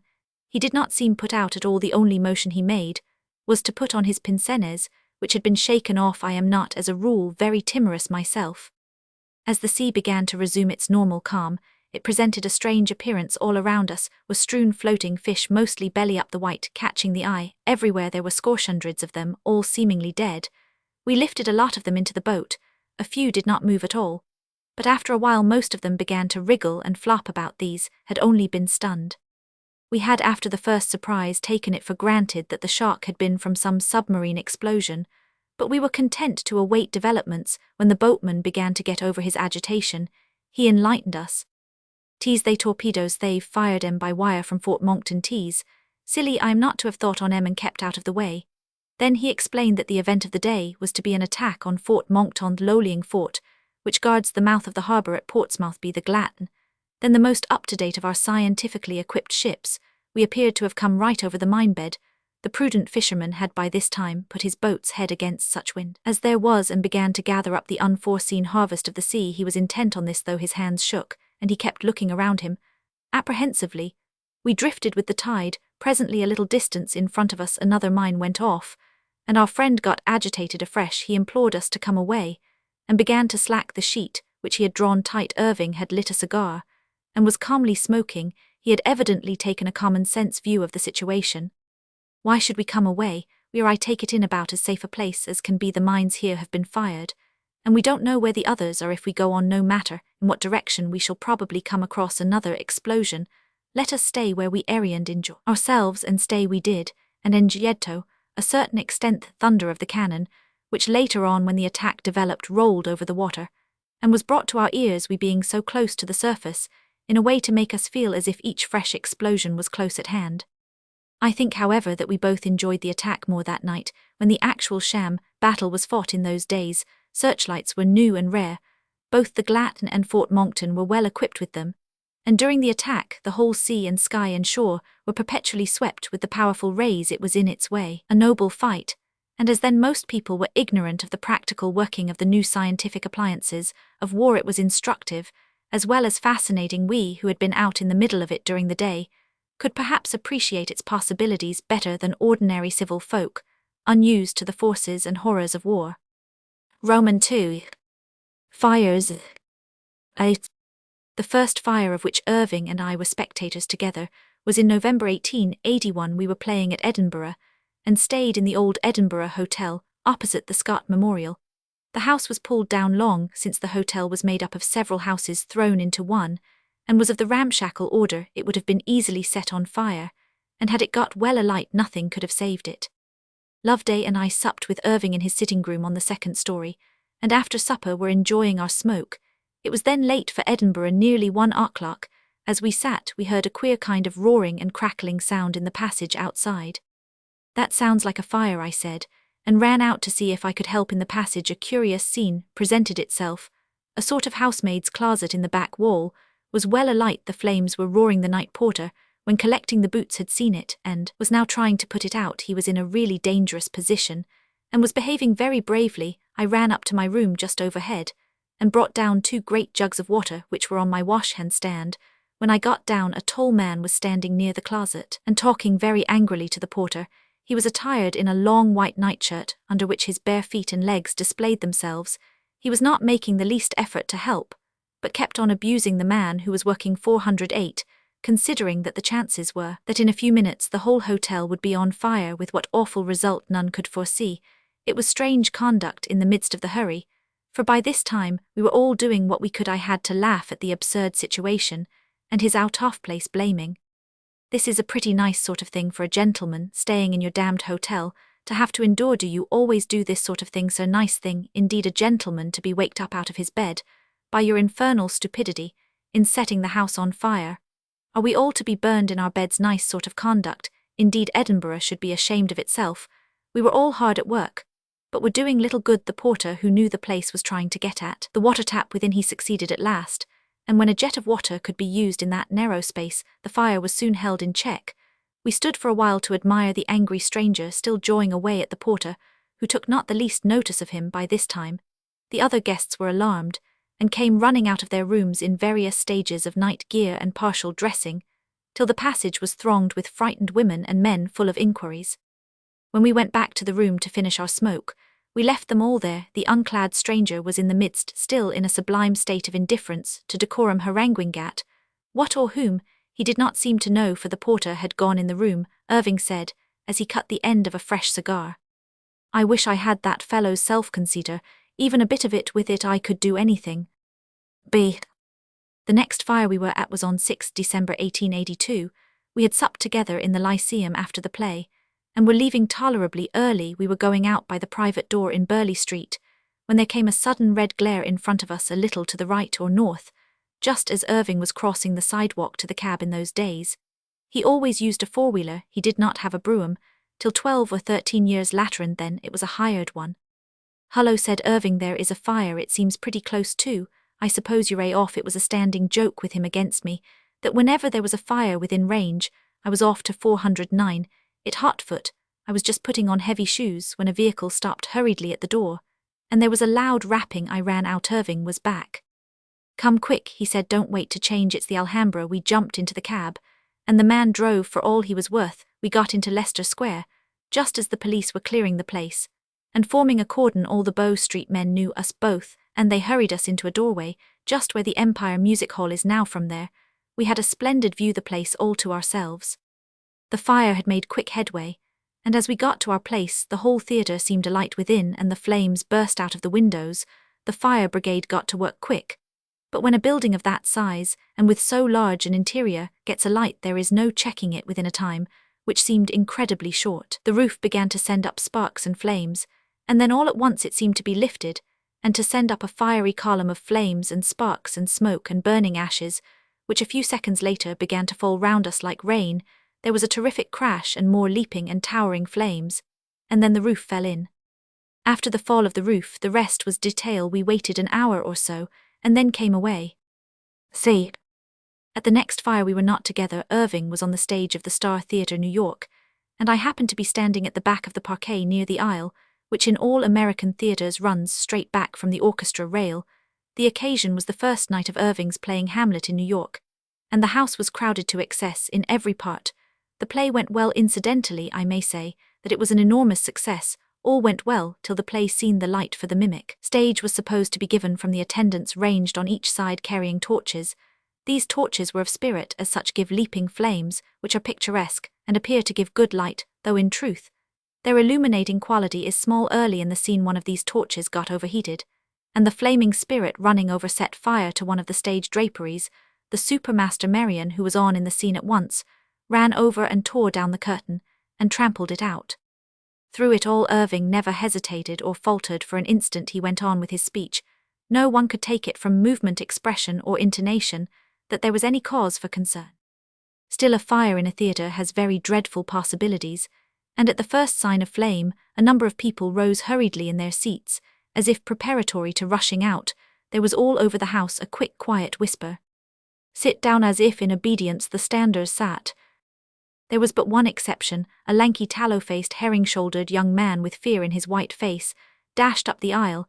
It is such persons who cause death in such circumstances.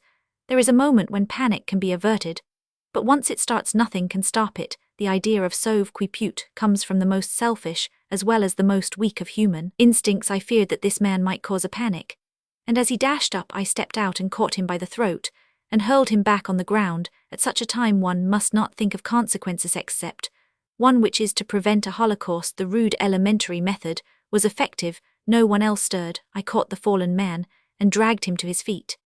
Go back to your seat, sir, I said sternly. It is cowards like you who cause death to helpless women. He was so stunned or frightened that he did not make the least remonstrance, but went sheepishly back to his seat. On the way he had to pass a man who stood a little in front of me, tall, powerful, black-bearded, masterful-looking man. As the other was passing, he put out his hand, and with finger and thumb caught the lappet of the young man's coat, and drew him close. Then he said in a low voice full of personal indignation, as at a wrong to himself, "Do you know that you rushed past me like a flash of lightning?" Then he suddenly released him and turned his eyes to the stage. I think it was the most contemptuous action I ever saw. The rest of those present moved no more. 2 years after we had at the Lyceum a somewhat similar experience of a stage fire. This was during Faust. A curtain caught fire, and was promptly put out by the nearest person. Another such fire occurred in 1891 in the Corsican Brothers. There was one other fire which had a bearing on Irving's interests, though he was not in it, or near it. This was the burning of the Union Square Theatre, New York, on the 28th February 1888. This theatre backed onto the side of the Star Theatre, where we were playing the Morton House beside it at the corner of Broadway, and Union Square caught fire. The theatre was quite burned out. When I saw it, which was quite by chance, it was well alight. There was a great crowd held back by the cordon of police. I managed to pass the guard as I was concerned in the Star Theatre, and inside saw the fire chief of that section, 13th Street. He and I had become great friends in the process of years. The American firemen are born to their work, and they are all splendid fellows. If they like you they drop the mister at once, and when they call you by your Christian name, that is in their own way the highest honor they can pay you. I was Bram to Chief Bresnan and his men. He said to me, "Would you like to come into the theatre? It may be of use to you some day to know what a theatre is like inside when it is burning." I acquiesced eagerly, and we hurried to the stage entrance. A policeman stood there, and when I went to pass in barred the way. The fire chief was surprised. "He is with me," he said. The other answered gruffly, "You can go in, of course, but I won't let him. It's murder to let him go in there." The chief was speechless with indignation. From his point of view, it was a gross affront to question any direction of his by New York rules. The fire chief takes absolute command, and the police have to obey his orders. Bresnan threw back the lapel of his uniform coat and showed his badge as fire chief. "Do you see that?" he asked. The other answered surlily, "I see it." "Then if you say one word even to apologize for your insolence I shall have you broke. Stand back." "Come on, Bram." I wanted to go on, but even if I had wished to hang back, I could not do so. Then in we went.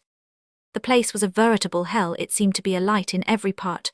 The roaring of the flames was terrific. The streams of water from some 20 firing engines seemed to be having no effect at all. They did not make even steam, but seemed to simply dry up. The 412 heat was of course very great, but as the draft was coming behind us, we did not feel it much. It seemed to be all overhead. I was made aware of it by my silk hat collapsing over my eyes like a big tam o' shanter. The whole place seemed moving and tumbling about. Great beams were falling, and brickwork rattled down like gigantic hail. We stood on the stage here. My own special knowledge of the safest place supplemented the fireman's general experience. It was by no means safe. Within a minute, a huge beam, all ablaze, came thundering down not far from us, and drove end on right through the stage like a bullet through a sheet of paper. We kept an eye on the door close to us, and when things got perilous we came away. I went back to the Brunswick Hotel where Irving and I were both staying. I sent for his man Walter to tell him if the governor had been alarmed, he had better go into his room where he was having his regular afternoon nap, and tell him that as yet the Star Theatre was all right, and would probably escape as the ruins of the other theatre were falling, and the firemen would be able to deal with them. I had just come from it. He answered me. "It's all right, sir, the governor knows about the fire. Someone here went up and woke him, and told him that the Star was on fire, so he sent for me." "What did he say?" I asked. He grinned as he replied. "He said, 'Is Fussy safe, Walter?' So when I told him the dog had been with me all the time, he said, 'All right,' and went to sleep again." Roman 3. Floods. 8. On Saturday night, 1st February 1896, we played in New Orleans, and as we were to play in Memphis on Monday, arranged that our special should leave as soon as possible after the play. We had all ready for a quick start, and so far as our part was concerned had loaded up, and were ready to start at the time fixed 1 o'clock. We did not start. However, something was wrong on the line. It was 2 o'clock when we heard that we should have to go by a different route, the valley section, as there had been a washout on the course destined for us in New Orleans. The 413 heat had been intense, almost unendurable, and higher up the Mississippi Valley, there had been terrific rainstorms. It was 3 o'clock before we started. All went well till the forenoon of next day when we came to a creek called Bayou Pier. This was a wide valley, seemingly miles across. It was really between 1 and 2 miles here. The line was carried on a long trestle bridge, but the flood was out, and the whole great valley was a turgid river whose yellow, muddy water rushing past swirled in places like little whirlpools. It had risen some 4 feet over the top of the bridge, so that no one could say whether the track remained or had been swept away. There was a short and hurried conference between our train master and the local engineer, and they determined to take the chances, and so we started. It was necessary to go very slowly, for in that alluvial soil the running water weakens any support. The motion and vibration of a heavy train might shake down the structure. Moreover, the water level was almost up to the level of the floor of the carriages.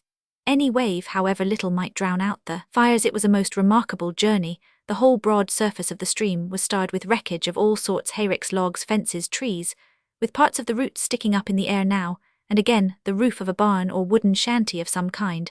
Several times, the floating masses carried snakes. Our own little group took the experience calmly indeed. We enjoyed its novelty. Of course, things might have turned out very badly.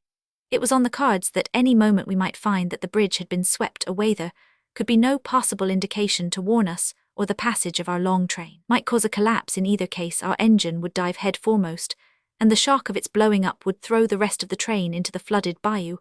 Irving sat quietly smoking all the time, and looking out of the windows on either side, as some interesting matter swam into his ken. In the other cars, the same calm did not reign. There were a good many of the company who were quite filled with fear. So fearful were they that, as I was told later, they got reckless, and in their panic confessed their sins. I never heard the details of these confessions, and I did not want to, but from the light manner in which they were held by the more sturdy members, I take it that either the calendar of their sins was of attenuated or mean proportions, or else that the expression of them was curtailed by a proper 414 sense of prudence or decorum.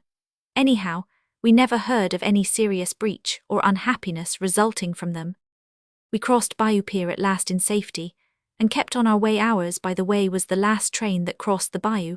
Till the flood was over, we heard, next day, that one section of the bridge close to the bank had gone down 10 minutes after we had crossed. It had been an anxious time for the officials of the line. We could see them from both banks perpetually signalling to our driver, who was signalling in reply. It made the wide waste of water seem wider, and more dangerous still. The only really bad result to us was that we arrived in Memphis too late to get anything to eat. In those days, the rules governing hours in the southwestern hotels were very fixed, especially on Sundays. Up to 9 o'clock you could get what you wanted, but after 9 the kitchen was closed, and money would not induce them to open it. Irving and Ellen Terry had of course ordered each their own dinner, and these cold waited them in their rooms, but the rest of us were hungry and wanted food of some kind. So I tried strategy with the boy who attended me, a huge burly nigger with a good-humoured face and a 12-inch smile. I said, What is your name? George, Sir George Washington. George, I said as I handed him $50. George, you are an uncommonly good-looking fellow. Ya, pealed George's Homeric laughter, then he said, What can I do for you, sir? George, your cook is a very stout lady, is she not? Yes, sir, almighty stout, wide as a barrel, ya. Exactly, George, now, I want you to go right up to her, put your arms around her tight, and give her a kiss, a big one. For gad, sir, if I did shed open my head wid de cleaver. Not so, George, not with a good-looking fellow like you. And what then, sir? Then, George, you tell her that there is a stranger here who is perishing for some food. He is sorry to disturb so pretty a woman who he is told is the belle of Memphis, but necessitas non habit legs explain that to her want you like a good fellow make me out tall and thin, and aristocratic looking with a white thin face, and a hectic spot on each cheekbone, a black, melting and yearning eye 415, and a large black moustache. Don't forget the mustache. Ask her if she will of her gracious kindness break the iron rule of discipline that governs the house, and send me some food, anything that is least troublesome, a slice of cold meat, some bread, and a pitcher of milk. And if she has any cold vegetables of any sort, and the cruet, I can make a salad. George laughed wildly and hurried out. I could hear his cachinnation dying away down the long passage. Presently, I heard it swelling up again as he drew near. The heavy footfall drew closer, and the door was kicked in after the manner of Negro waiters in hotels. There is an iron or brass plate at the base of the dining-room door for the purpose. George Washington bore an enormous tray, resting on an open palm, spread back over his shoulder. When he laid it down, its weight made the table shake. That episode was worth a whole silver dollar to George. It was divided, I presume, with the adipose cook, for there was no external appearance of his head, having been opened wid de cleaver. For the remaining days of our stay he followed me, when opportunity served, like a shadow, a very substantial shadow, quite a demogorgon of a shadow. B. We had had a somewhat similar experience of a flood some years before, though of nothing like so dangerous a nature. This was on 3rd February 1884, on our journey from Cincinnati to Columbus. The thaw had come on suddenly on the southern watershed of the northern hills, when the ground, through a long rigorous winter, was frozen to a depth of several feet. Of course, the water, unable to sink into the ground, ran into the streams, and the Ohio River was flooded.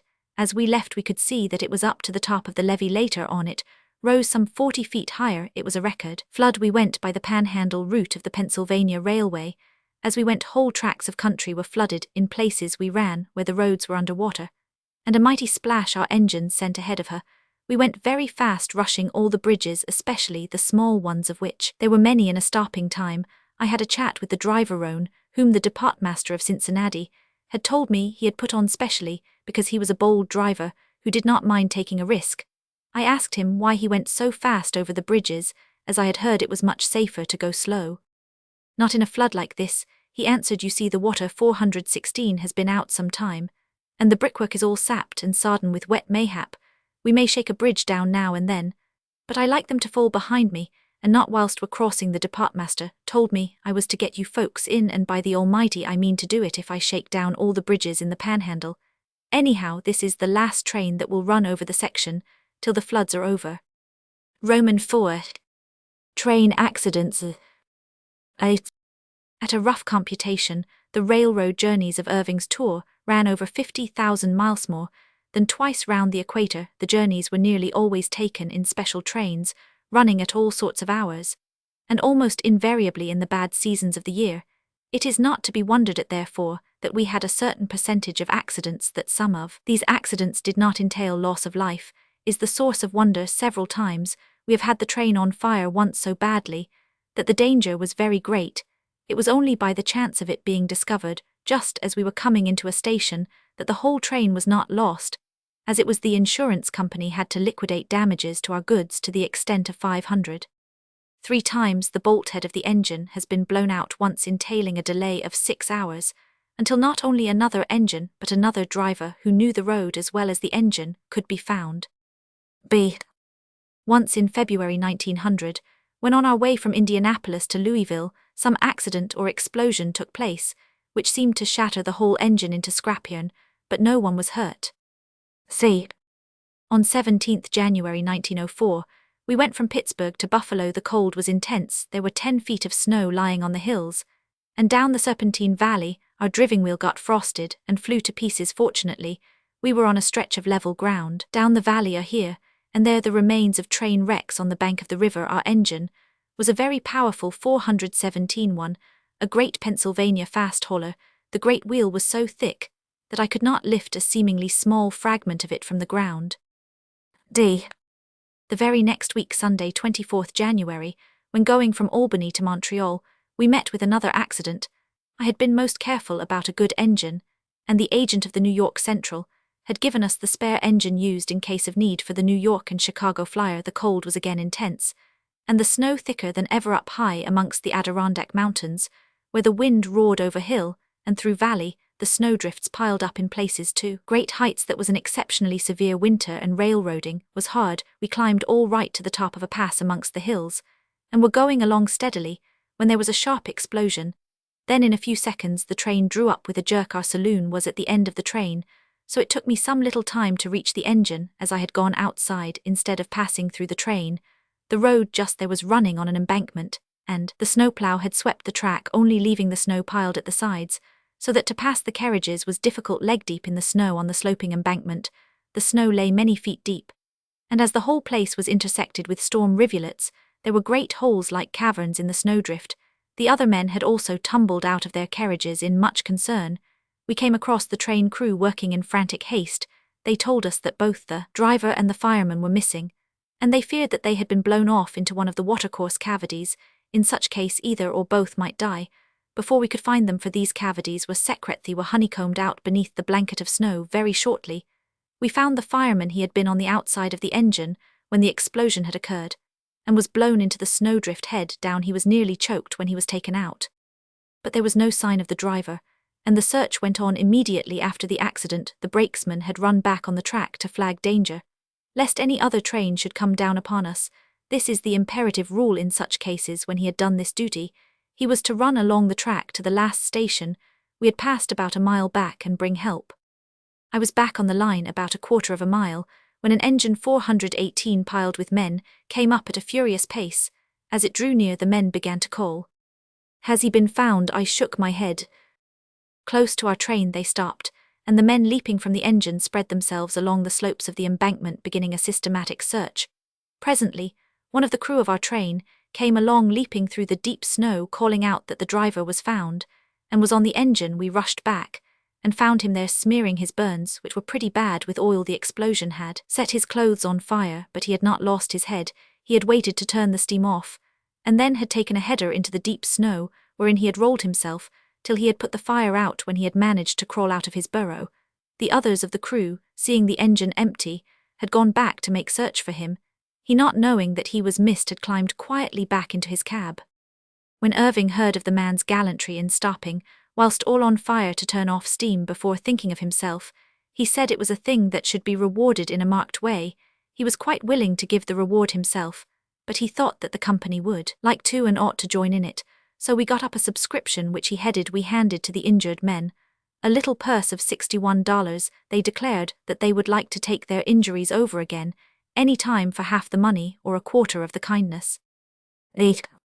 The occasions when we were delayed by minor accidents to the train, hot boxes, breaking steam pipes, freezing steam brakes, snowsup, washes out, broken bridge, were never ending. Many of them were not matters for much concern, but they were all causes of delay, and in touring delay is often disastrous. V. Storms at sea.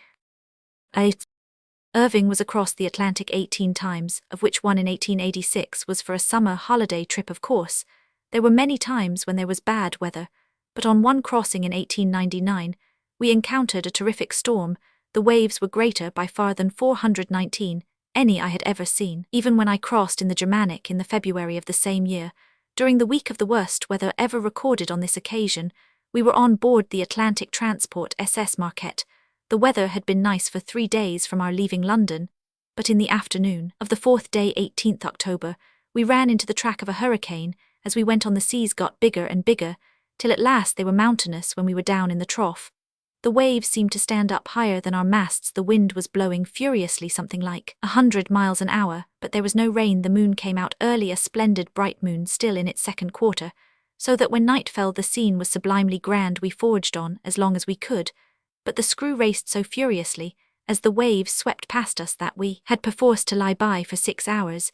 It was not safe to go on, as we might lose our screwhead. The tossing in that frightful sea was awful. Most of those on board were dreadfully frightened. Irving came out for a while, and stood on the bridge holding on like grim death, for the shaking was like an earthquake. He seemed to really enjoy it. He stayed as long as he could, and only went in when he began to feel the chill. Ellen Terry came out with me, and was so enraptured with the scene that she stayed there for hours. I had to hold her against the rail, for at times we rolled so that our feet shot off the deck.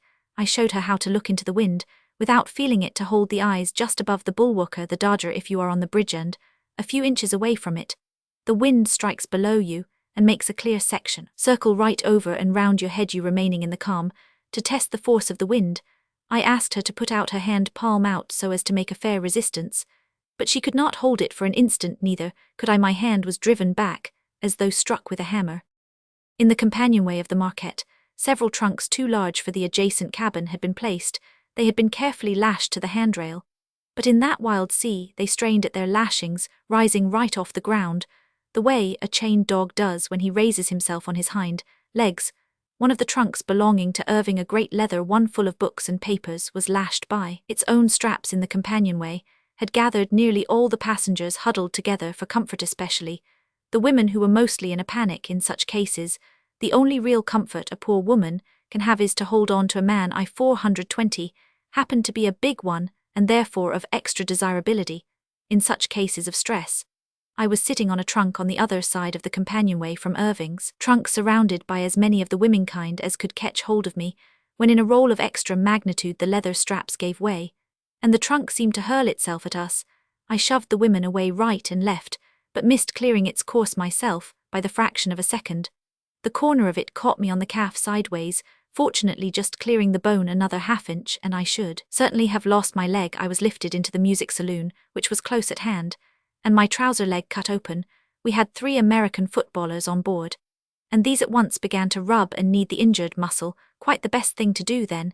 It seemed as if every soul on board, man, woman and child, had each a separate bottle of embrocation or liniment. These were all produced at once, used before a minute was over the skin of the wounded spot, and for inches around it was completely rubbed off. The pain was excruciating, like an acre of toothache, but I suppose it did me good in the morning. My foot was quite black, but by degrees this passed away. I limped for a week or 2 and then got all right. The women had a sore time of it that night. They nearly all refused absolutely to go to their cabins, and producing rugs and pillows camped in the music saloon, which was on deck. One young man who spent most of his time leaning on the counter of the bar gained instant notoriety by christening the saloon the Jesus Dos House.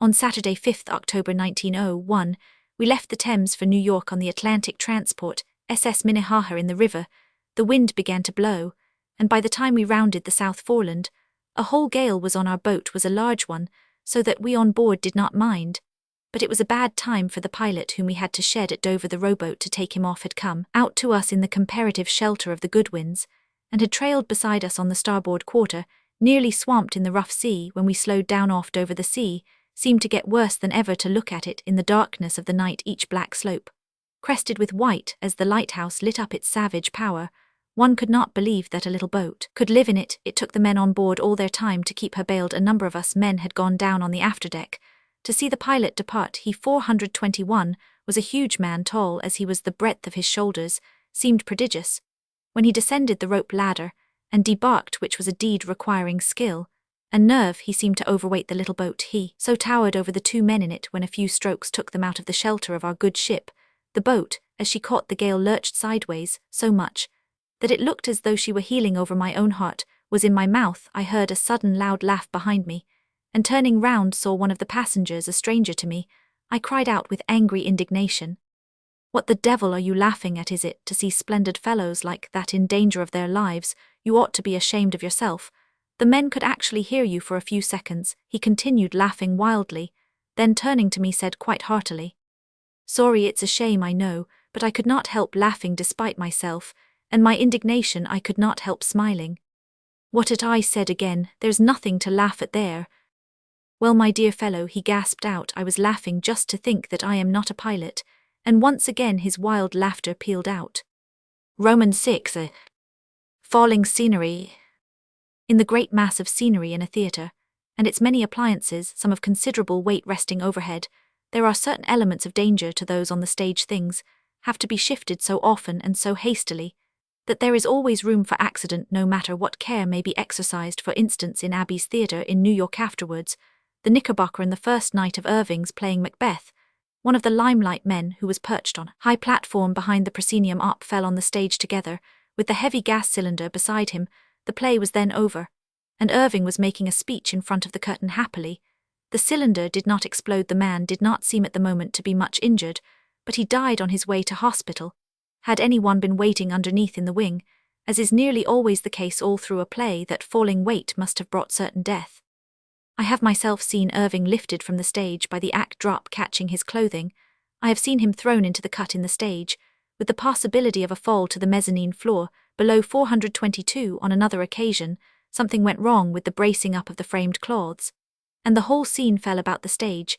This happened between the acts, whilst Irving was showing the stage to some American friends. Happily no one was hurt. Such accidents, veritable bolts from the blue, are however both disconcerting and alarming. During Faust, the great platforms, which made the sloping stage, on which some hundreds of people danced wildly at the witches' sabbath on the Brocken, had to be suspended over the acting portion of the stage.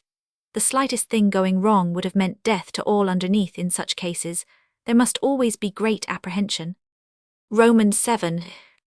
I have mentioned all these matters under the heading of adventurous torpedoes, fires, floods, train accidents, storms at sea, mishaps of the stagifer.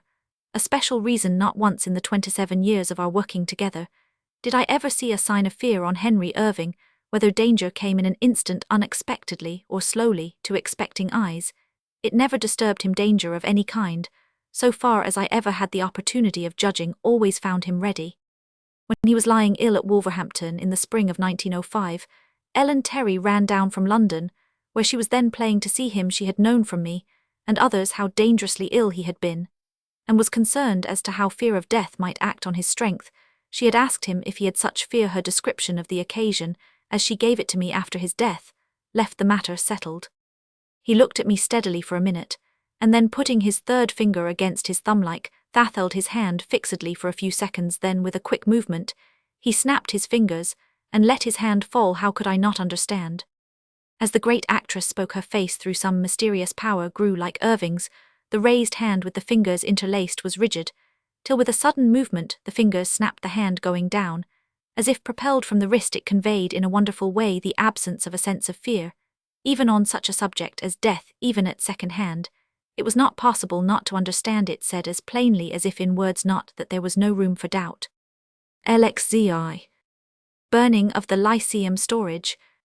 At 5:10 on the morning of Friday, 18th February, 1898, I was wakened by a continuous knock at a door somewhere near my house in Chelsea.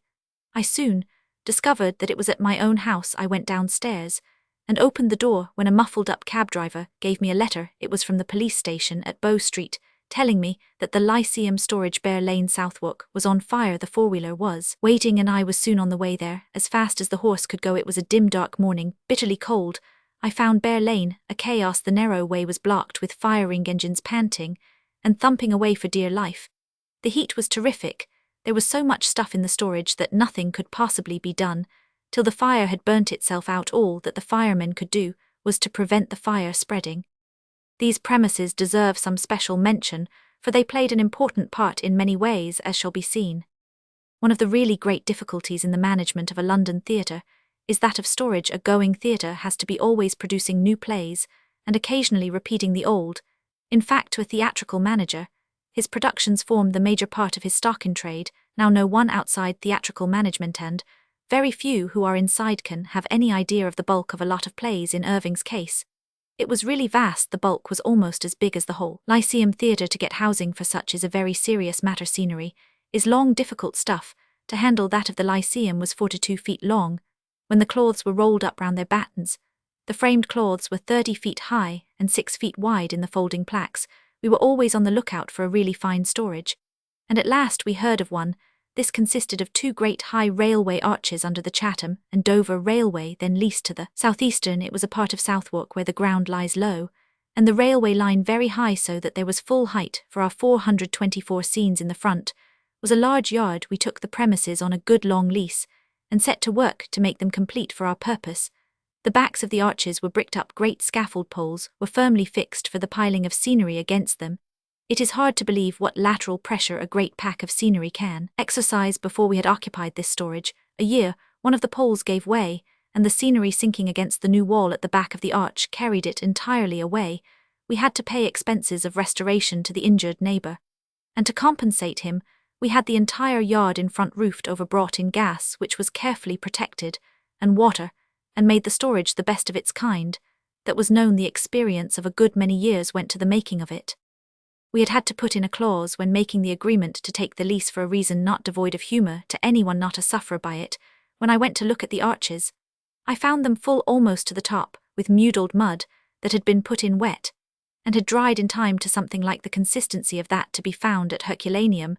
The manager of the estate office of the railway told me the history of it. Some years before the arches were placarded as to let, and in due course came an applicant. He said he was satisfied with the rent, and took out his lease. The railway people were pleased to get such a big place off their hands, and took no more trouble about it. Till the half-year's rental became due, they applied to the lessee, but could get no reply, so they sent to the premises to make inquiries. There was no one there, and they could not hear any tidings of the lessee. They did find, however, that the arches were filled with mud, and discovered on inquiry that the lessee had taken a contract for the removal of road sweepings. This is a serious item in municipal accounts, for the conveyance of such out of London is costly, whether by road or barge or rail. Into the arches he had for half a year dumped all the stuff, thousands and thousands of loads of it. He had drawn his money, as earned from the municipal authorities. Rent day drew near, and as he feared discovery, he had bolted, leaving everyone, including the contractors for carting, unpaid. It took the railway company months of continuous work, with a large staff of men and carts and horses, to remove the accumulation. As the premises were secure in every way we could devise, we 425 looked upon them as comparatively immune from fire risk. No one lived in them. They were all brick, stone and slatiers. The insurance policies put it, they were completely isolated. Front and back at the sides were blocks of solid brickwork like bastions. I had at first, with Irving's consent, insured the contents for 10,000, but only that year, when the policies were to be renewed. He said it was wasting money, as the place was so secure, and would not let me put on more than 6,000. In these premises were the scenes for the following plays, 4 to 4, in all of which in only 10 Irving himself did not play. 22 were great productions: Hamlet, The Merchant of Venice, Othello, Much Ado About Nothing, Twelfth Night, Macbeth, Henry Roman 8, King Lear, Cymbeline, Richard Roman 3, The Corsican Brothers, The Cup, The Bell's Stratagem, Two Roses, Olivia, Faust, Werner, The Dead Heart, Ravenswood, Becket, King Arthur, Richelieu, The Lady of Leon, Eugene Aram, Jingle, Louis Roman 11, Charles Roman 1, The Leon Mail, The Bells, The Iron Chest, Ireland, The Amber Heart, Robert Macaire, Don Quixote, Raising the Wind, Daisy's Escape, Bygones, High Life Below Stairs, The Boarding School, The King and the Miller, The Captain of the Watch, The Balance of Comfort, Book Roman 3, Chapter Roman 5, Cool as a Cucumber. For the plays there were over 260 scenes, many of them of great elaboration. In fact, each scene, even if only a single cloth at back with wings and borders, took up quite a space. There were in all more than 2,000 pieces of scenery and bulky properties without end, and the prime cost of the property destroyed was over £30,000 sterling. But the cost price was the least part of the loss. Nothing could repay the time and labour and artistic experience spent on them. All the scene painters in England, working for a whole year, could not have restored the scenery. As to Irving, it was checkmate to the repertoire side of his management. Given a theatre equipped with such productions, the plays to which they belong being already studied and rehearsed, It is easy to put on any of them for a few nights. There is only the cost of carting and hanging the scenes and generally getting ready small matters in the vast enterprise of putting on a big play. They had had their long runs, and though they were good for occasional repetitions, few of them could be relied on for great business over any considerable period. Several of them were held over for a second run of which good things might have been fairly expected. For instance, Macbeth was good for another season. It was taken off because of the summer vacation, when it was still doing enormous business. Ravenswood, too, had only gone a part of its course when the bearing failure, as I have shown, necessitated its temporary withdrawal. Henry Roman 8 and King Arthur and Becket and Faust were certain draws, when for repertoire purposes in later years several were required. Louis Roman 11, Charles Roman 1, the Bells, the Leon Male, Olivia, Faust, Becket, were all reproduced at an aggregate cost of over £11,000. The effect of the fire on Irving was not only this great cost, but the deprivation of all that he had built up. Had it not occurred, he could have gone on playing his repertoire for many years, and would never have had to produce a new play. The fire was so fierce that it actually burned the building of the railway arches 3 bricks deep, and calcined the coping stones to powder. The railway company therefore not only made a rule that in no case was theatrical scenery ever to be stored on their premises, but actually refused to allow us to reinstate or to have use for the term of their lease. They were prepared to fight an action over it, but the scenery having all been burned, we had no more present use for so large a storage, and we compromised the matter. Elegy. Finance. So much that is erroneous regarding Irving's financial matters has been said at any time from the beginning of his success, on to the day of his death, and after that. I think it well to speak frankly of the matter now. Indeed, there is no reason that I know of why it should not be made public during his lifetime. Ever since his business affairs were conducted on a big scale, we observed, for purely protective reasons, a very strict reticence. It must be remembered that a theatre, and especially a popular one, is a centre of great curiosity. Every one wants to know all about it, and curiosity mongers, if they cannot discover facts, invent them. The only possible safeguard that I know of is strict reticence at headquarters, and the formulation of such a system of accounts as makes it impossible for lesser officials to know any more than their own branch of work. Entails to this end all our books at the Lyceum were designed and kept. Not one official of the theatre outside myself knew the whole of the incomings and the outgoings, some knew part of one, some knew part of the other. Not even that official who was designated treasurer knew anything of the high finance of the undertaking. The box office keeper made entry of daily receipts and checked over the nightly booking sheet so as to secure accuracy in his own work, but he had no knowledge whatever of the cash receipts at pit or gallery, where all is ready money. The treasurer made to the bank such lodgements as I gave him. He paid treasury to the actors and staff on each Friday, according to the list which I gave him, and on every Tuesday he paid such accounts as were settled in cash, and such of my own checks as I gave to his keeping for the purpose to be paid according to my list. But he did not pay all the salaries, did not know them. Certain of them I myself paid, and these were not of the smaller amounts. He did not pay all the trade accounts, not the larger of them in any case, the weekly accounts of the heads of departments, carpenters, 428 property, wardrobe, gas, electric, supers, chorus, orchestra, Roman 100, having been thoroughly checked in the office and vouched for by the stage manager, were paid in bulk to the heads of the departments, who distributed the amounts and returned to me the receipted accounts with vouchers. In fact, the minor books kept by the various departments of both receipts and expenditure had practically only one side. Such officials either received money for handing in to me, or paid out money given to them for the purpose. None of them did both. Thus it was that we kept our business to ourselves, even in such a matter as free admissions. None, except those in the office, knew of them. They did not go through the box office at all, but were sent out under my own instruction in each individual case. Even the bill orders equivalent given in kind to those small traders who exhibit in their windows bills of the play of double crown or folio size were not distributed in the usual way through the bill inspector, but sent out in properly directed envelopes by the clerical staff. The account books of the theatre were kept by myself and rigidly preserved in a great safe of which I alone had the key. The safe stood in the room which Irving and I and Loveday used in common, so that the books were always available for Irving's purposes when he required them. The accounts were very carefully audited by chartered accountants, whose clerks made monthly check of details. Then at the end of each season, the audit was completed by the accountants themselves, who made return to Irving direct in sealed envelopes. Thus, I can say that all through Irving's management from the time of my joining him in 1878, till the time of my handing over such matters as were in my care to the executors be their own desire after his will had been found, and before his funeralno, one except Irving himself myself, and the chartered accountants who made audit and whose profession is one sworn to individual secrecy knew Irving's affairs. I am thus particular because the very reticence which we adopted as a policy and pursued as a system was a wise protection with of course such attendant possibilities as belong to a custom of strict reticence. Not once in all our long connection of friendship and business have I given to anyone without Irving's special permission a single detail of his business.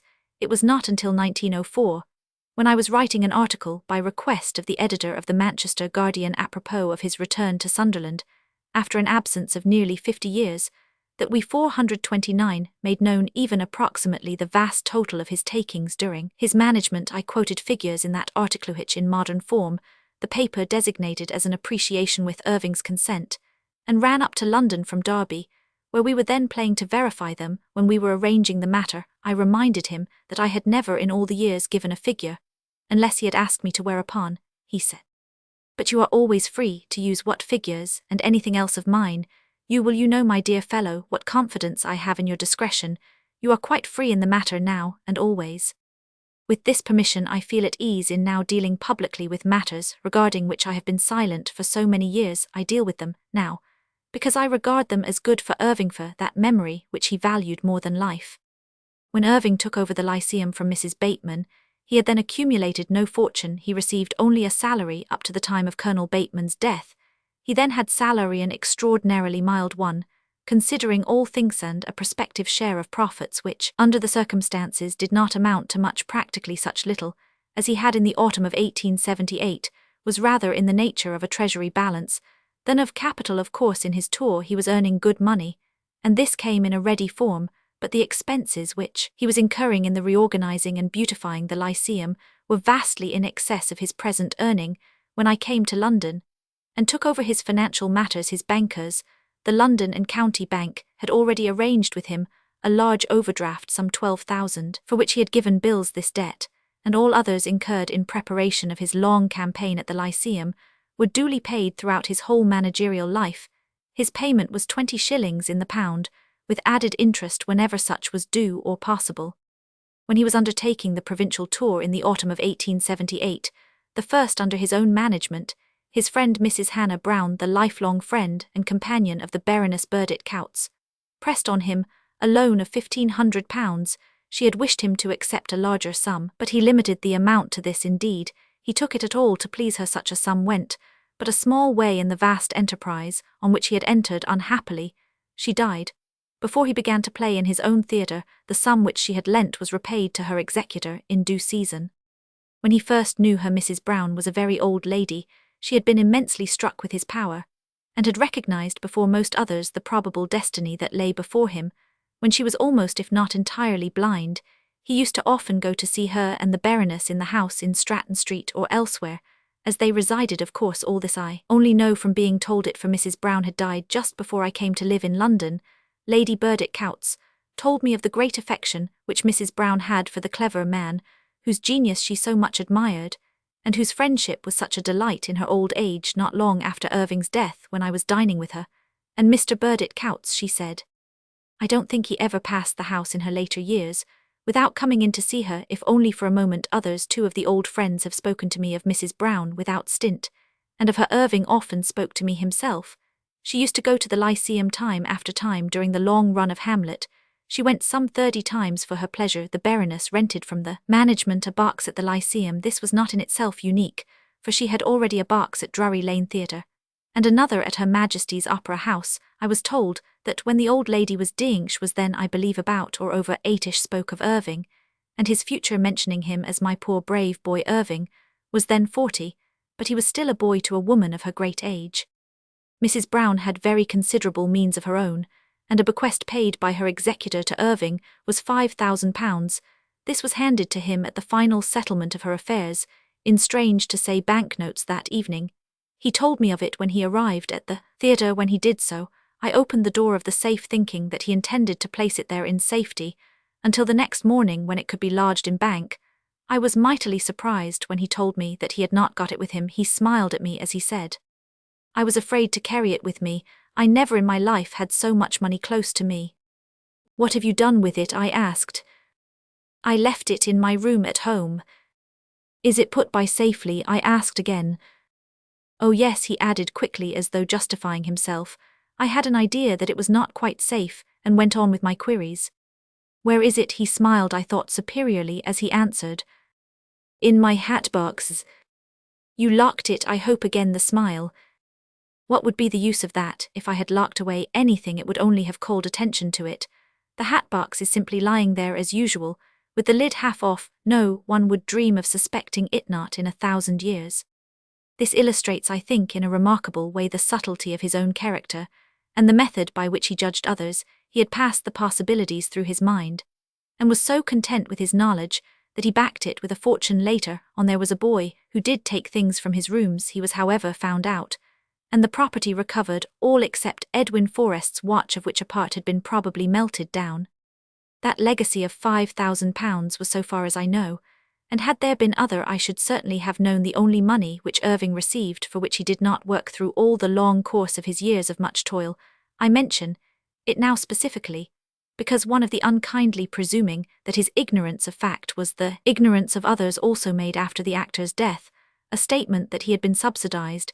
It ought not to be necessary to contradict such reckless statements. They ought never to have been made.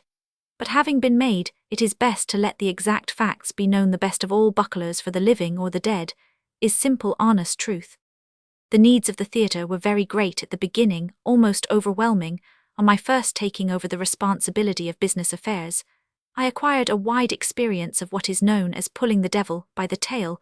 When Irving took the Lyceum, its entire holding capacity was 228, sometimes under extraordinary pressure. When every inch of standing room was occupied, we got in a little more, but only once in the first 2 seasons did we cover 250. That was on Irving's benefit, as it was then called. The autumn of 1881 was devoted to enlarging and improving the house at a cost of over £12,000. It was made to hold another 100 thence on various improvements, and certain dispositions of the seating were effected, which brought up the holding power to a maximum of about 420, though on very special occasions we managed to squeeze in a little more. Some idea may be formed 432 of the vast expense of working such a theatre as the Lyceum, and in the way which Irving worked it, when I say that on that theatre he spent in what we called expenses on the house a sum of 60,000 during my time. The production account amounted to nearly 200,000. The takings for his own playing between the time of beginning management, 30th December 1878, and the day of his death, 13th October 1905, amounted to the amazing total of over £2 million sterling. Roman II. Only those who have experience of the working of a great theatre can have any idea of the vast expenditure necessary to hold success.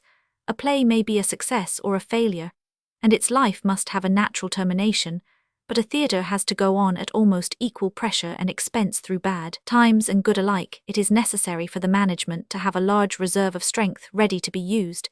If need arises, this implies ceaseless expenditure, a portion of which never can be repaid, because the plays which involve it have to be abandoned. It is really too much work for one man to have to think of the policy of the future, and of carrying it into effect whilst at the same time he has to work as an artist in the running play. No monetary reward would atone for such labour. Only ambition can give the spur. Things therefore are so constituted in the theatrical world that the ambitious artist must be his own manager, and only those strong enough to be both artist and man of business can win through the strain of ceaseless debt. Must always be the portion of anyone who endeavours to uphold serious drama in a country where subsidy is not a custom. In the future, the state or the municipality may find it a duty to support such effort on the ground of public good. Otherwise the artist must pay with shortened life the price of his high endeavour. Light performances may and generally do succeed, but good plays seriously undertaken must always be at great risk to the venturer. For more than 25 years Irving did for England that which in other nations is furthered by the state, and his theatre was known and respected all over the world. This entailed not only hospitality in all forms to foreign artists, but to many, many strangers attracted by the fame of his undertaking and anxious to meet so famous a man in person. This duty Irving never shirked. he had ever a 433 ready hand for any stranger. And in the long career of his ministration of the duties of hospitality, he actually aided so far as one man could do the popularity of his own country amongst the nations of the world. Such men are the true ambassadors of peace, as well as national benefactors. Reputation for hospitality and charity is a factor in the enlargement of the demands made on these when duty called Irving was never found wanting in this or any other form. But still, through all, it must be remembered that the more he had to spend, the harder he had to work to earn the wherewithal to do it. When I came to him, first 6 performances, each week in heavy plays, was deemed sufficient work for the strongest. But as time went on, a matinee was added, and for some 20 years 7 performances a week was the working rule in light, amusing or unemotional plays. This is not too much for when a run is on, the ordinary work of rehearsal is suspended, but for heavy plays it is too much still. What is one to do who is playing for the big stakes of life? Brain and body, nerve and soul have to be ground up in the effort to hold the place already. One Irving was determined from the very first to strain every nerve for the honor of his art, for the perfecting of stage work, for his own fame. To these ends, he gave himself, his work, his fortune. He forewent very many of the ordinary pleasures of life, and labored unceasingly, and without swerving from his undertaken course. He gave freely in its cause all the fortune that came to him, as quickly as it accrued. It was only when, through shocks of misfortune and the stress of coming age, he was unable to put by the large sums necessary for further developments, that he had to forestall the future temporarily. Bankers are of necessity stern folk, and unless one can give quid pro quo in some shape, they are pretty obdurate as to advances. Therefore it was that now and again, despite the enormous sums that he earned, he had occasionally to get an advance. Fortunately, there were friends who were proud and happy to aid him. Such never lost by their kindness. Every advance was punctiliously met, and the attachment between him and such friends grew ever, and ripened. It would be invidious to mention who those friends were. Some perhaps would not like their names mentioned, and so the rest is silence. There were not many occasions when such measures were necessary. I only mention them now lest any of those friends should deem me wanting in even such a partial record as this. Did I not 434 mention that Henry Irving had constant and loving friends who held any power in their hands at his disposal, and were alike glad and proud to help him in the splendid work which he was doing? Let me, as the only mouthpiece that he now can ever have, since I alone know all those friends, say that to the last hour of his life he was grateful to them for their sympathy and belief and timely help, and for all the self-confidence which their trust gave to him. Romans 3. When after his long illness in 18,981,899, the proposition of selling his interest in the Lyceum was made to Irving by the Lyceum Theatre Company, parent company. Terms suggested were these. He was to convey to the company his lease off, which some 18 years was still to run, and all his furniture and fittings in the theatre. He was for 5 years, the duration of the contracto, play an annual engagement of at least 100 performances at the Lyceum on terms which were mentioned, and which were between 10% and 25% less than he was in the habit of receiving in any other theatre. He was to hand over to the company 1/4 of all his profits made by acting elsewhere, he guaranteeing to play on tour at least 4 months in each year. He was to give the company free use of such of his scenery and properties as were not in his own use. He was to pay all the expenses of production of plays in the first year, and in the others 60% of the same for the first season. He was to guarantee the company a minimum of 100 for their share of each performance. He was to pay all the stage expenses and half of the advertisements. For this, the company were to pay him down 26,500 in cash and 12,500 in fully paid shares, in proportion of the 2 classes, viz. 100,000 6% preference shares and 70,000 ordinary shares. I protested to Irving against the terms. I had already worked out the figures of results according to such data as were available of this scheme, and also of an alternative one in case he wished to abandon or alter the one on which we had already decided. The difference was that according to the alternative scheme, he would at the end of 5 years, in addition to the total of profits realizable by the company scheme, be still in possession of his theatre scenery and property of all kinds. That I was correct has been shown by the unhappy result of the company enterprise. The company lost almost persistently, except in the seasons when Irving played. The one exception was, I believe, when William Gillette played Sherlock Holmes, a piece which Irving recommended the directors to accept. I was present at its first night in New York, and saw at once its London possibilities. The company lasted from the beginning of 1899 till the end of the season of 1902. During this period of less than 4 years, the total amount in cash accruing to the company from Irving's acting was roughly $29,000. In estimating this amount, I took as the basis of the company's expenses the cost of running the theatre in our own time for the number of weeks covering the time of Irving's seasons. With the company, this allowed as liberal an amount as our own management, which was carried out on a much more generous scale. I excluded only the item of rental, which, as the company was its own landlord, would be represented by the productiveness of the capital the above amount would roughly have paid during each of the whole 4 years in which the contract lasted the preference shareholders their whole 6%, and the ordinary shareholders over 112% in each entire year, leaving 7 whole months of each year exclusive of summer holidays for earning the 4% dividend on the 120,000 mortgage debentures, and increasing the dividend on the ordinary shares. It will from the above figures be seen that the contract which Irving made with the Lyceum Company was not in any way a beneficial one for him, but an excellent one for them. I am particular about giving these figures in detail, for at some of the meetings of the company there was the usual angry heckling of the directorate regarding losses, and there were not lacking those who alleged that Irving was in some way to blame for the result. But I am bound to say that, when at the meeting in 1903 I thought it necessary to put a stop to such misconception, and gave the rough figures showing the results of his playing during the time the contract existed, my statement was received even by the disappointed shareholders with loud and continuous cheers. Only cheers which I ever heard at a meeting of the company. I honestly believe that there was not one person in the room who was not genuinely and heartily glad to be reassured from such an authoritative source as myself as to Irving's position with the company. The cancellation of the contract between Irving and the Lyceum Theatre Company was in no way due to any fault or default of his. It became necessary solely because the company was unable to fulfill its part. The London County Council, in accordance with some new regulations, called on the company to make certain structural alterations in the theatre. The directors said they could not afford to make them as their funds were exhausted, and so the theatre had to remain closed at that time. Irving had already undertaken vast responsibilities with regard to the play of Dante, for which he had made contracts with painters and costumers, and had engaged artists. It was vitally necessary that he should have a theatre wherein to play, and so there was no alternative but to annul the contract, even as it was he had to take on his own shoulders the whole of the vast cost of the production upon which he had entered as a joint concern. In fine, Irving's dealings with the company may be thus summed up.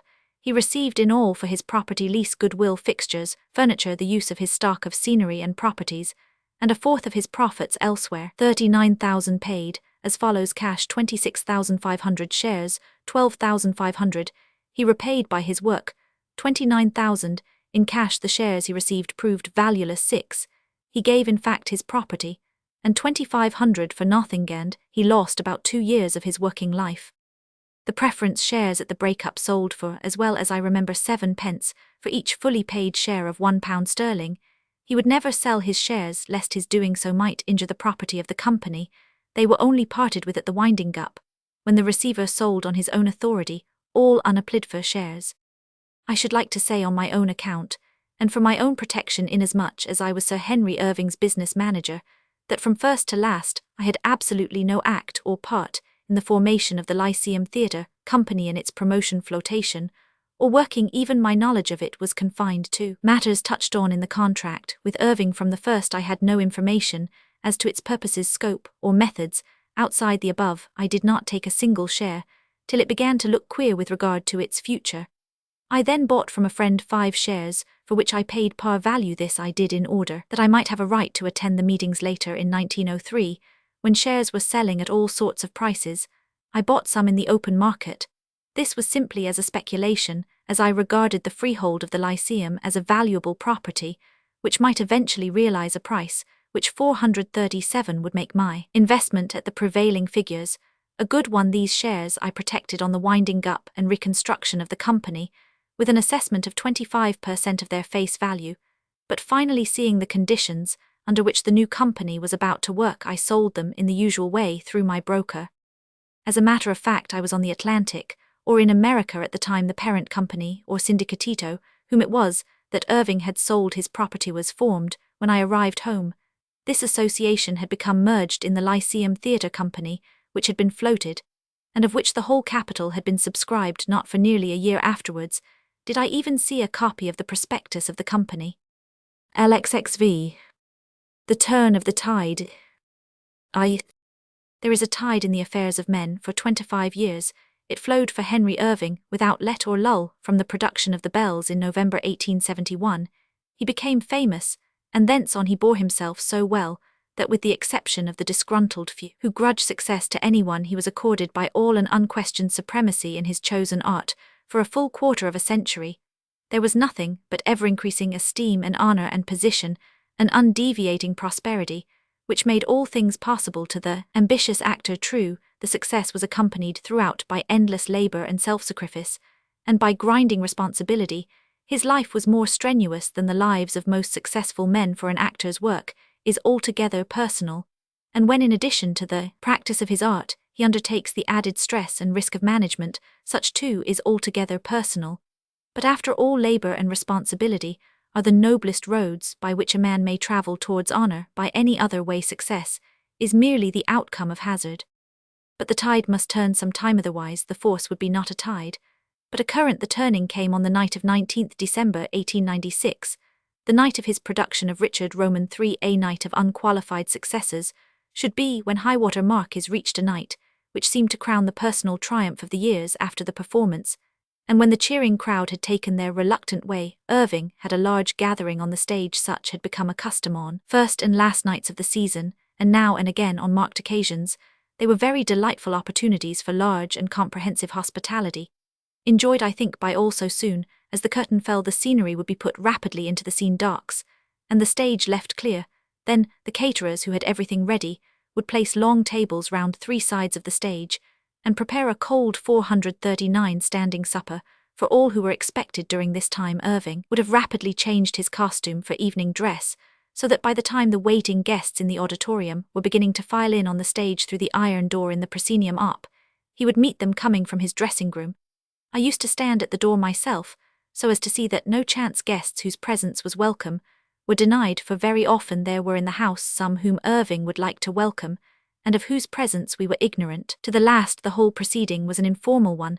There were no invitations, except such verbal ones as I conveyed myself on such occasions. There would be from 300 to 600 guests on the stage, a large proportion of whom were persons whose names were at least widely known, representatives of art and letters, of statesmanship, and the various forms of public life of the great social world, of the professions of commerce, the whole great world of personal endeavor. On this particular occasion, there was a large gathering. When the curtain went up on the empty proscenium, the big stage seemed a solid mass of men and women. One could tell Irving's whereabouts by the press of friends thronging round to congratulate him on the renewal of his success in Richard Roman III of 20 years before.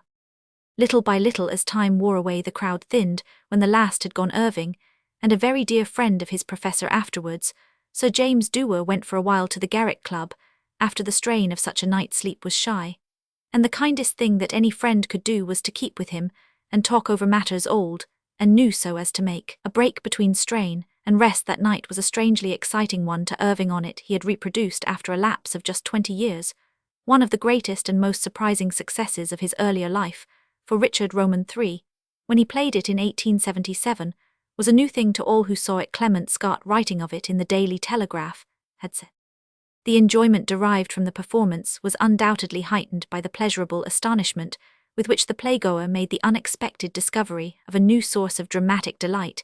It is not often that a frequenter of theatres can recall in the course of a long experience one particular night, when the channels of thought seem to be flushed by a tide of new sensations. On the night of its revival, all the old triumph came back afresh. No wonder that the player was too high-strung to rest from the Garrick. The two friends walked to Albemarle Street, where Dewar had his rooms in the Royal Institution. There they sat and smoked for a while, and discussed the philosophy of acting and the form of education which would be most beneficial for Irving's sons. When Irving rose to go home, lived literally round the corner in 15A Grafton Street. Dewar went with him. Irving insisted on his going in for a few minutes. This he acceded to, anxious that the superworried man should not feel lonely at such a time. After a cigar, Dewar left. It was then coming daylight, and Irving announced his intention of taking a bath before turning in. Dewar left him tranquil, and now ready for his needed rest. The stairs in the Grafton Street upper part were steep and narrow, and Irving, in the dim light of morning, which was stealing into the staircase, slipped a foot on the top stair. Unfortunately, on the narrow landing stood an old oak chest. His knee, as he slipped, struck this, and the blow and the strain of recovery ruptured the ligatures under the knee-cap. When in the morning the surgeon who had been sent for saw him, he declared that it would be utterly impossible for him to play for some time. Further advice was even more pessimistic, placing the period at months. The disaster of that morning was the beginning of many which struck and struck and struck again, as though to even up his long prosperity to the normal measure allotted to mankind. It was 10 weeks before he was able to play again. Ellen Terry had gone to Hamburg with her. She had been recommended the day after Cymbeline, which had preceded Richard Roman III, had been taken off. It was the end of January before she could give up her cure and return to London. She played Olivia for 3 weeks with good effect, had tried Cymbeline for a week after Christmas, but with Irving and Ellen Terry out of the cast, the receipts were such that though the salaries, rent, and such running expenses had to be paid in any case, it was cheaper to close than go on the entire income, did not nearly pay the expenses of keeping the theatre open instead of shut. That accident of a footslip cost Irving 2 months and a half of illness and an out-of-pocket expense of over £6,000, this instead of the prosperous winter season, which had already seemed assured. Roman II. A little more than a year afterwards, February 1898, came the burning of the storage, which I have already described, and the effect of which was so permanently disastrous in crippling effort. 8 months after that came the greatest calamity of his life. The disasters of these 3 years, 189,678, seemed cumulative and consistent. The first struck his activity, the second crippled his resources, the third destroyed his health.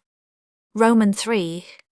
To any human being, health is a boon. To an actor, qua actor, it is existence. During the provincial tour in the autumn of 1898, all was going well. We had got through the earlier weeks of the tour, when we had, through very hot weather, played at some of the lesser places, and were now in the big cities. Birmingham and Edinburgh had shown fine results of the week's work in each place, and we were in the midst of the first week. In Glasgow, always a stronghold of Irving, on the Thursday night, 13th October, we were playing Madame Sans-Jean to a fine house, and all was going splendidly. Just before the curtain went up on the second act, in which Napoleon makes his appearance, Irving sent for me to my office. I came at once to his dressing-room. I found him sitting down, dressed for his part. His face was drawn with pain at each breath. When I came in, he said, "I think there must be something wrong with me. Every breath is like a sword stab. I don't think I ought to be suffering like this." Without seeing someone, as I saw that he was really ill, I asked if I might go and dismiss the audience.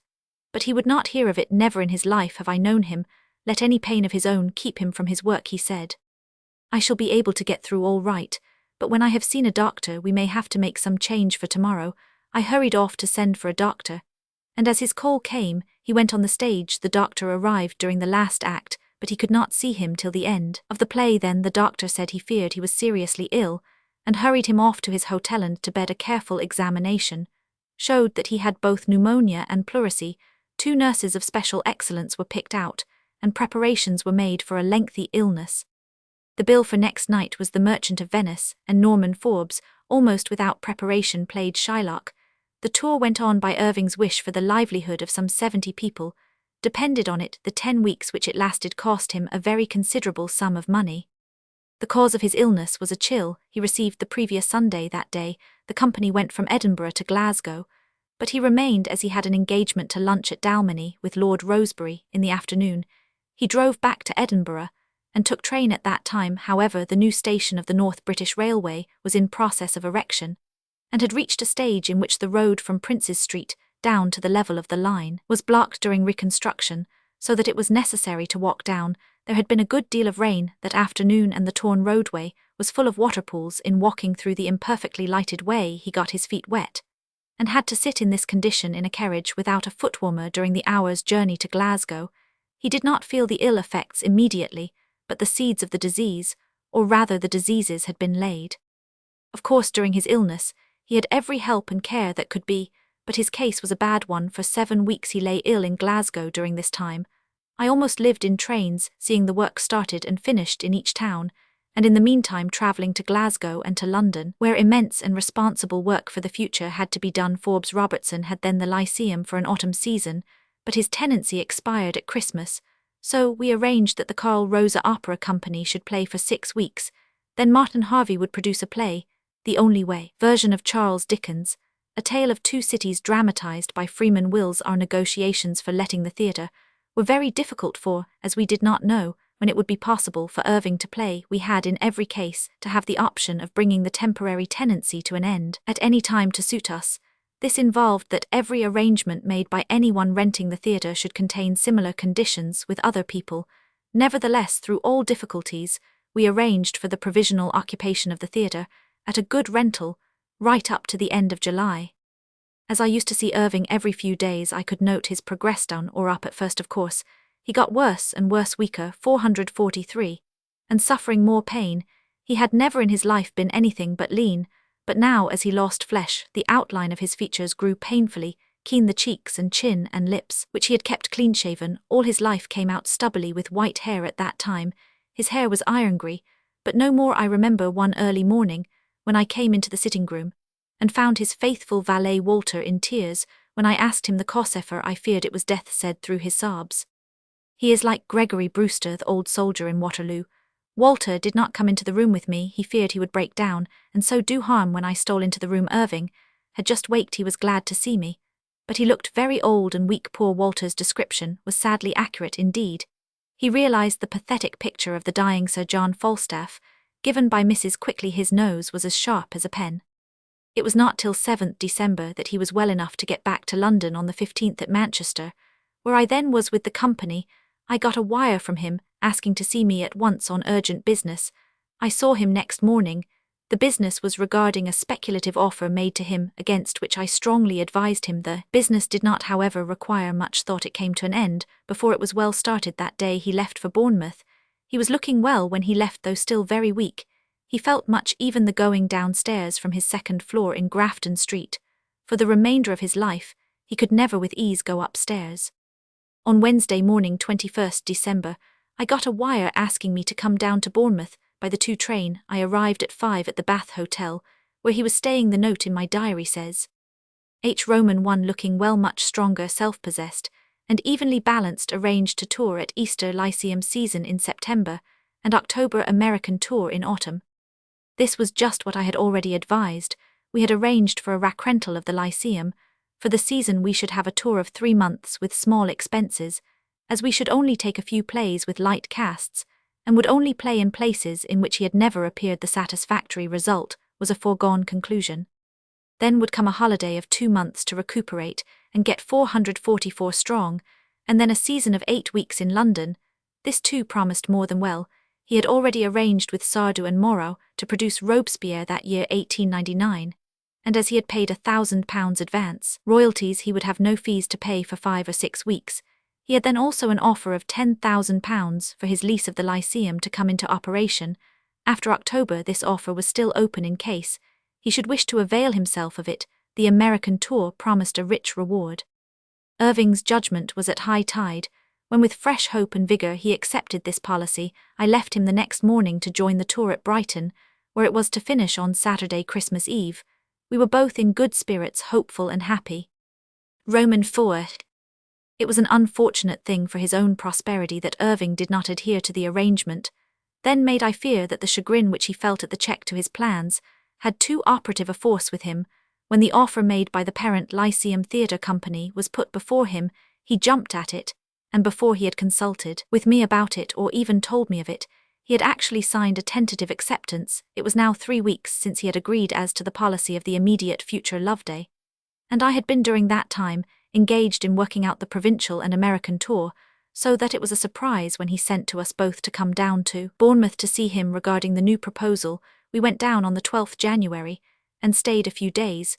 We discussed the matter of the company's proposition, and I laid before him some memoranda comparing this with the scheme already in hand. The advantage was all to the latter. It was easy to see, however, that Irving's mind was made up. The new scheme was attractive to him. In his then condition and circumstances, he had been recently very, very ill, and was still physically weak. He had for over 2 years felt the want of capital, or of such organized association of interests as makes for helpfulness, and here was something which would share if it did not lift the burden. At any rate, whatever may have been the cause or the prevailing argument or interest with him, he had in this matter made up his mind.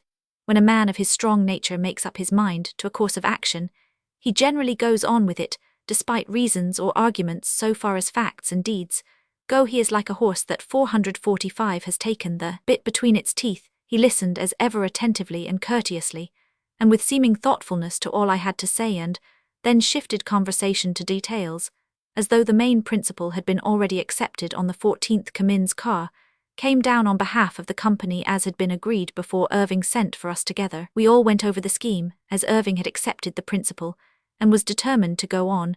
We could only discuss details. I tried hard to get a betterment of the sharing terms, but without avail. The only change of importance I could effect was that Irving should be put down for the same salary, almost nominal, to an actor of his position which had always been entered on our books. Even this was to be only the provincial salary, not the American, which was 3 times as much. This concession, however, as to salary, was eventually to him an addition of some £5,000.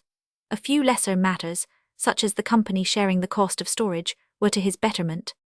In the original proposition, it had been, I believe, suggested that Irving should be a director of the company, but when he told me of this, I said such a decided no that he acquiesced. I impressed on him that he must not have his name in any form as a participant in the venture mentioned. He was selling to the company and sharing his outside profits with them, and that, such being the measure of his association, he should not be implicated beyond it. According to our previous plan of policy, I was already in treaty with Charles Frohman regarding the tour in America to begin in the autumn of that year. There was to be no change in this arrangement, as after the London season with Robespierre was to come this tour. The correspondence with Frohman had now reached a point when it was absolutely necessary that one or other of us should cross the Atlantic. A multitude of details had to be discussed, and as this was our first business transaction with Frohman, all had to be gone over carefully, so as to ensure a full understanding of our mutual and individual interests and responsibilities. This could not possibly be done by cable, and there was no time for letters. Already we were nearly a year later than was usual with such arrangements, as we had to settle things face to face, and as his own affairs would not allow of Frohman's leaving America at that time, I had to go to New York. I left London on 31st January 1899, and arrived at New York in the Germanic on 11th February after coming through the greatest storm in the North 446 Atlantic ever recorded. I left New York in the Teutonic on 22nd February, and arrived in London on 1st March. During the time of my absence, everything in which Irving was concerned had been completed. The contract between him and the syndicate company had been finally settled by the solicitors. The syndicate company had sold its rights to the Lyceum Theatre Company, which had been effectively floated, and of which the whole capital had been subscribed. There was not anything left to me to do in the matter. On my return, I was surprised to hear that in addition to the amount of capital originally mentioned in the provisional contract, with Irving as that of the final company to which his agreement was to be transferred on its flotation, namely 170,000 in 100,000 6% preference and 70,000 ordinary shares, there appeared a sum of 120,000 mortgage debentures given to the original freeholders as a part of the purchase money. This made the responsibility of the company up to 290,000. Later on, I learned that Irving's name had appeared in the prospectus as dramatic advisor, a thing against which I had cautioned him. As a matter of fact, he was never called by the directorate of the company to fulfill the function. Once he offered advice as to an engagement, which advice was happily taken to considerable advantage to the company, but so far as I know he was never asked for his advice, nor were the company's prospective arrangements ever made known to him in advance of the public intimation. I mention this here as it is, I think, advisable for his sake that it should be known. With the one exception of Gillette's engagement, he never had knowledge of or act or part in any of the business of the Lyceum Theatre Company, outside those matters dependent on or arising from his own agreement with them. As to myself, for right or wrong, when once I had communicated to him my views on the advisability of his contracting with the company at all, I had no part in the matter, and no responsibility.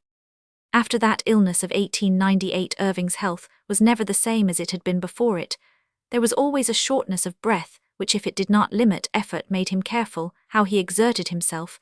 It may have been partly this, it may have been partly the wound to a proud nature which was entailed by the long series of misfortunes, with their consequent losses, but there was a certain 447 shrinkage within himself, during the last 7 years of his life, which was only too apparent to the eyes of those who loved him. To the outer world he still bore himself as ever quiet, self-contained, masterful in his long purpose.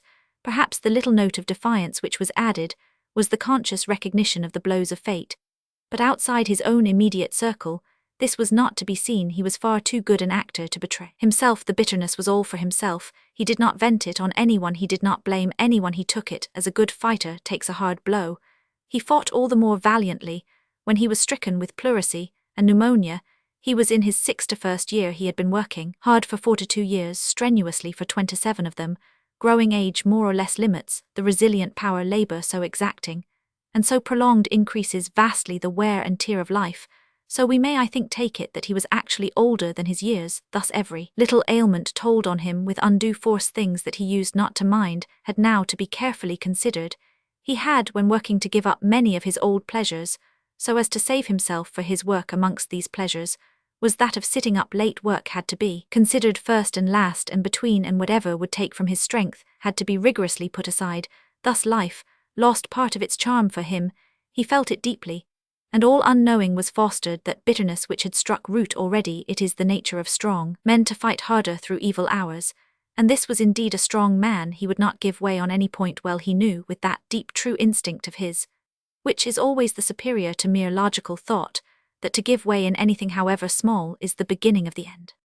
His bearing through the last 7 years was truly heroic. Now that it may be spoken of and known, I may say that I can recall in my own experience nothing like it. Each day, each hour, had its own tally of difficulty to be overcome, of pain or hardship to be borne, of some form of self-denial to be exercised. For a long time before this, he had a complaint which always goes on increasing, a complaint common to actors and to all men and women who have to speak much, the complaint which is called clergyman's sore throat. Doctors classify it as follicular pharyngitis. It is, as well as an irritating and often painful malady, a lowering condition from its constant loss of those secretions which make for perfect health after his illness. This seemed to grow to alarming proportions, 448 month by month and year by year. The weakening expectoration increased, till for the last 3 years he used some 500 pocket handkerchiefs in each week. Such a detail is a somewhat sickening one even to read. What must it have been to the poor brave soul who through it all had to so bear himself as to conceal it from the world? He who lived with the fierce light of publicity on him had eternally to play his part day and night, bearing his old brave front, so that none might know whoso is worthy to wear the crown must have the courage and the patience to endure. I ask no pity for him.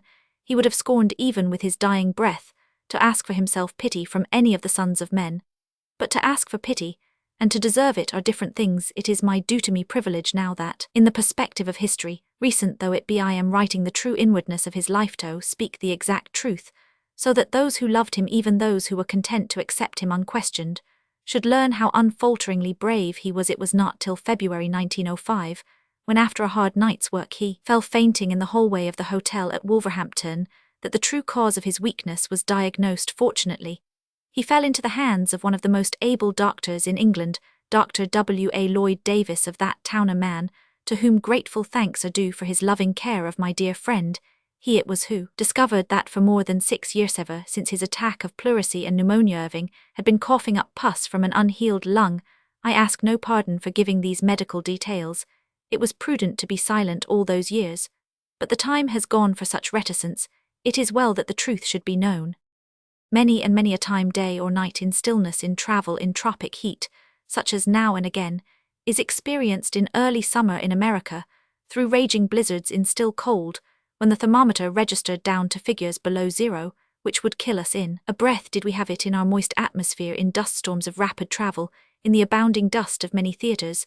The man had to toil unendingly for others. There was rest for him none. For others there was cessation, or at worst now and again a lull in the storm of responsibility. For him none. Others could find occasional seclusion. For him there was no such thing. His very popularity was an added strain and trial to increasing weakness and ill health. But in all and through all he never faltered or thought of faltering. For the well-meaning friend, or 449 stranger, there was the same ever-ready hand of friendship, the same old winning smile of welcome. He might have later to pay for the added strain, entailed by his very kindness of heart, but he went on his way all the same.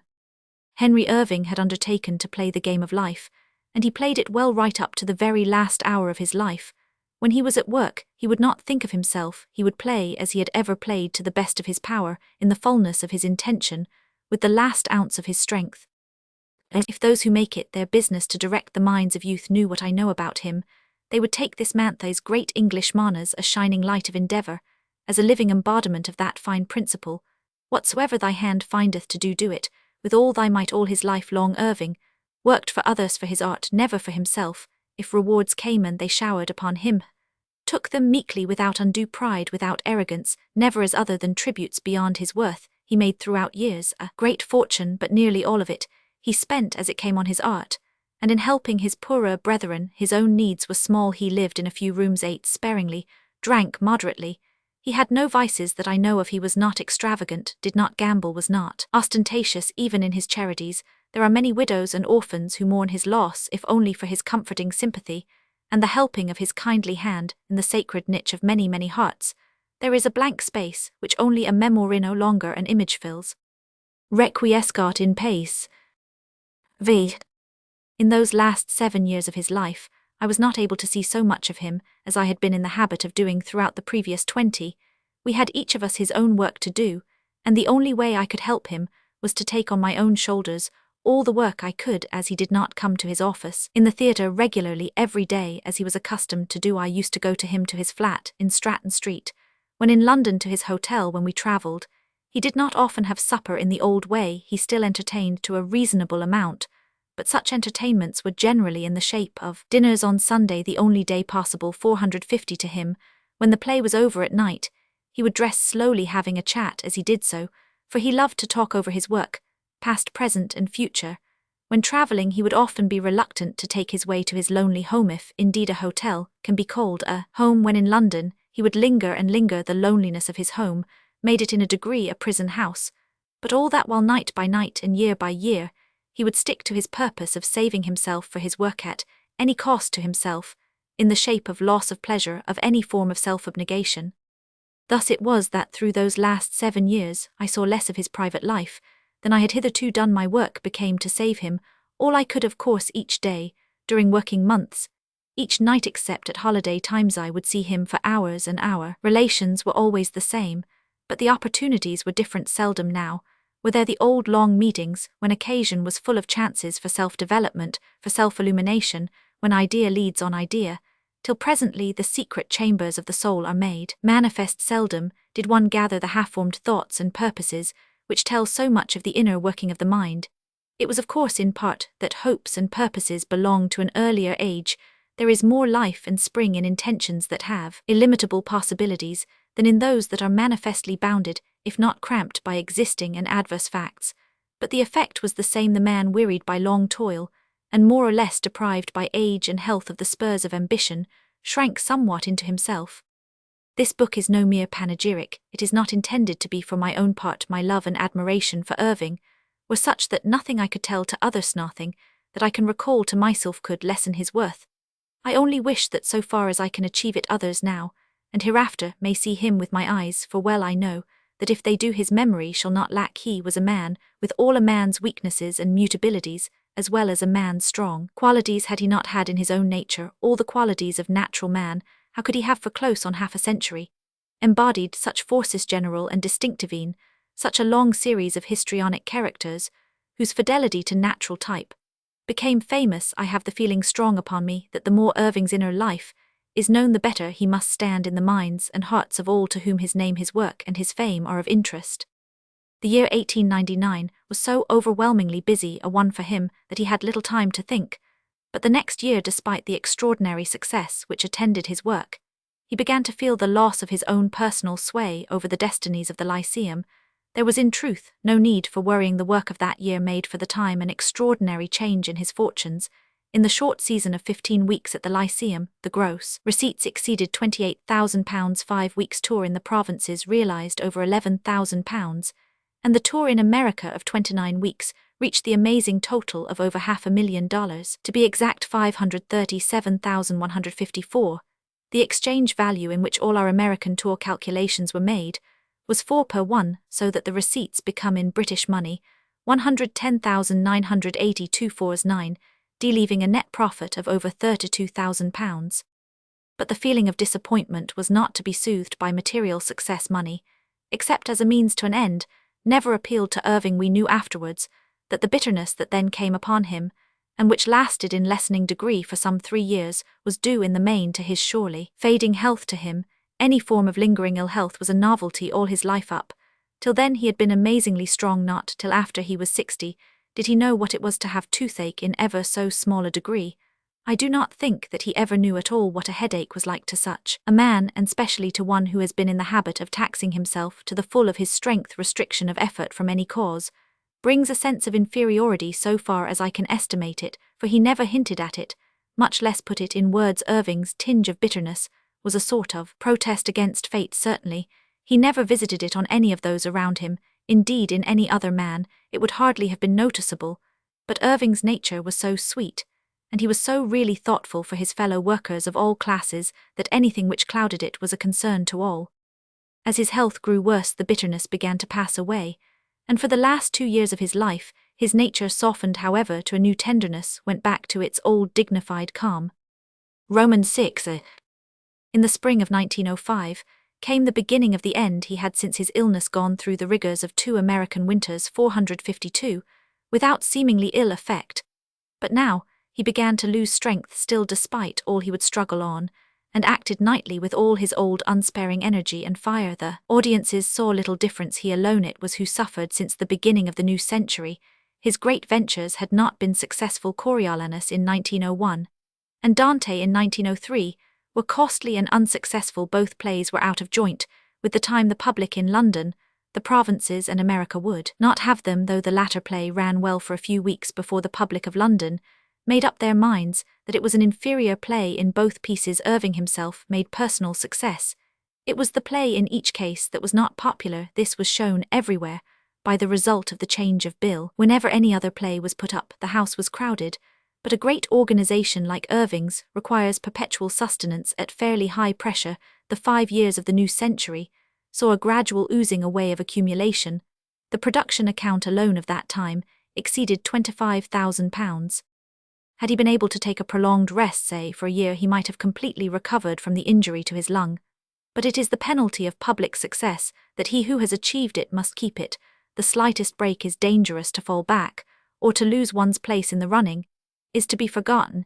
He therefore made up his mind to accept the position of failing health and strength, and to set a time limit for his further efforts. Romans 7.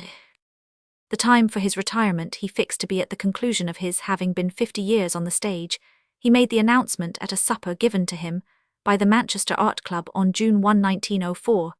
This would give him 2 years in which to take farewell of the public.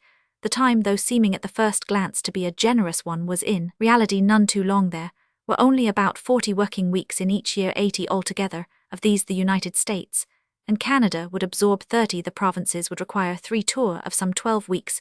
Each London would have 14 or 15 weeks in 2 divisions, during which would be given all the available plays in his repertoire. At the conclusion of the tour we arranged with Mr. Charles 453 Frohman, who secured for us the American dates, for which we asked. We had made out the tour ourselves, choosing the best towns, and taking them in such sequence that the railway travel should be minimized. All was ready, and on 19th September we began at Cardiff our series of farewell visits.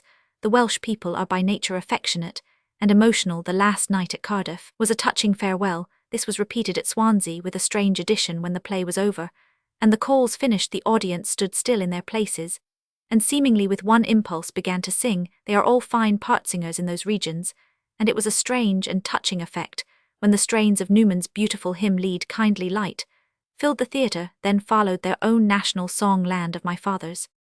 Irving was much touched. He had come out before the curtain to listen when the singing began, and when after the final cheering of the audience he went back to his dressing room, the tears were still wet on his cheeks. During that tour at half the places, the visit was of farewell, for the tour had been arranged before Irving had made up his mind about retiring, and it was the intention that the last tour of all before the final short season in London should be amongst the 8 greatest provincial cities. Roman 8. in one of the towns then visited, and where the visit was to be the final one, there was a very remarkable occasion at Sunderland. He had made his first appearance in 1856, and now the city wished to mark the circumstance of his last appearance in a worthy way. A public banquet was organised, at which he was presented with an address on behalf of the authorities and the townspeople. The function took place on the afternoon of Friday, October 28, 1904. The occasion was of special interest to Irving for weeks beforehand. His mind was full of it, for it brought back a host of old memories. He talked often with me of those old days, and every little detail seemed to come back vividly in that wonderful memory of his, which could always answer to whatever call was made upon it. Amongst the little matters of those days, when all things were of transcendent importance, was one which had its full complement of chagrin and pain, in the preliminary bill regarding the new Lyceum Theatre, where the names of all the company were given 450, for his own name was wrongly spelled.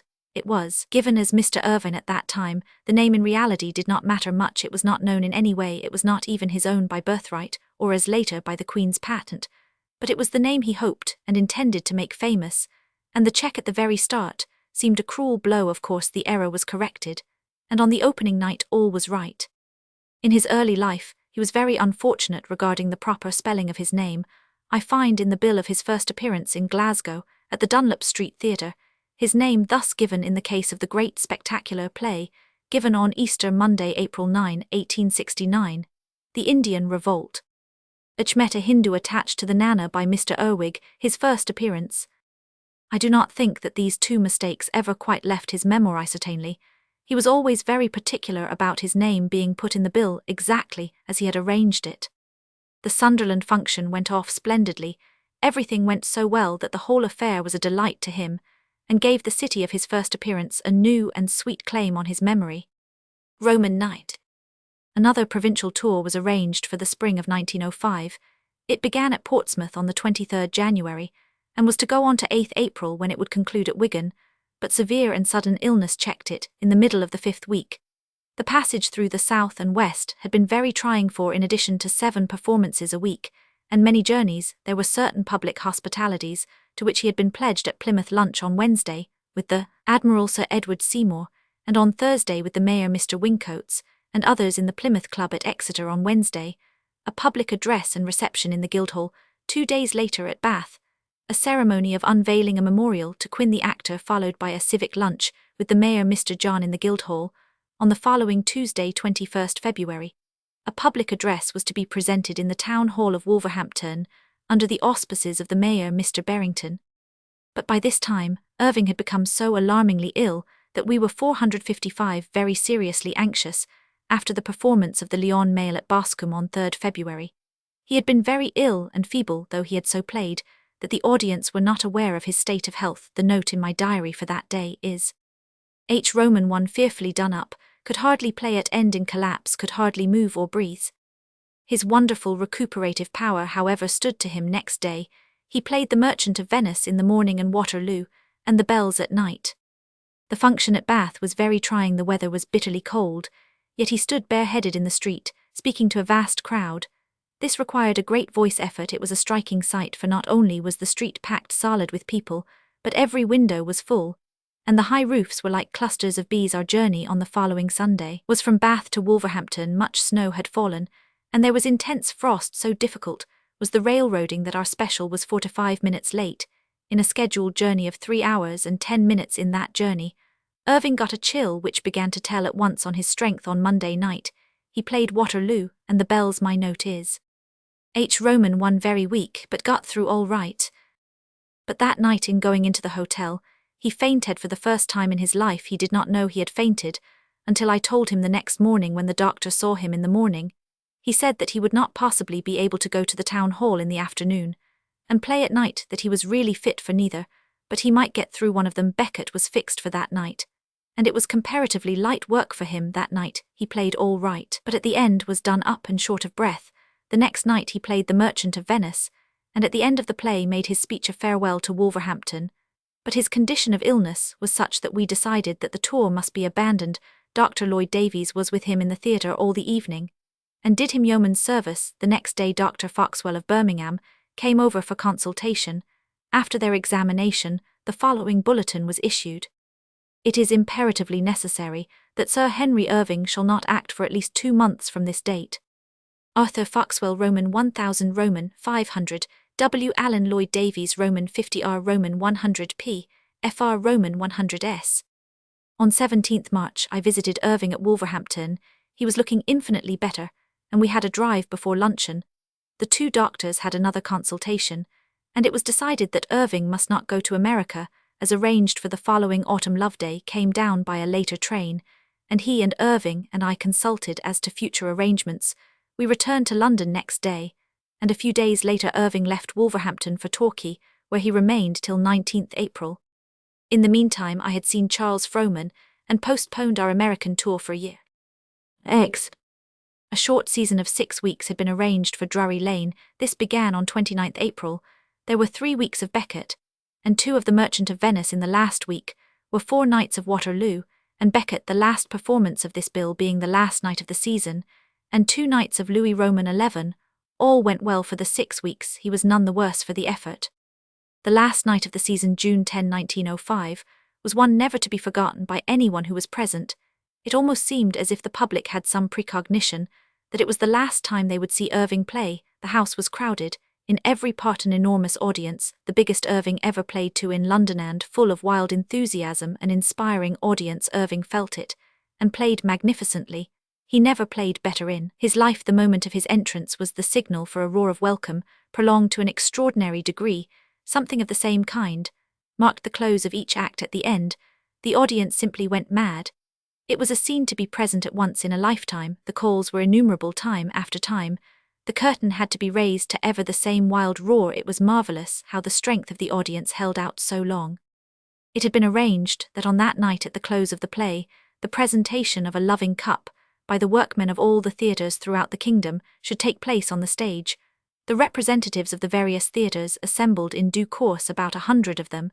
As there were to be some speeches, a moment of quiet was necessary. We tried turning down the lights in the theatre, for still the audience kept cheering. It never ceased, that prolonged, insistent note of perpetual renewals, which once heard has a place in memory after a while.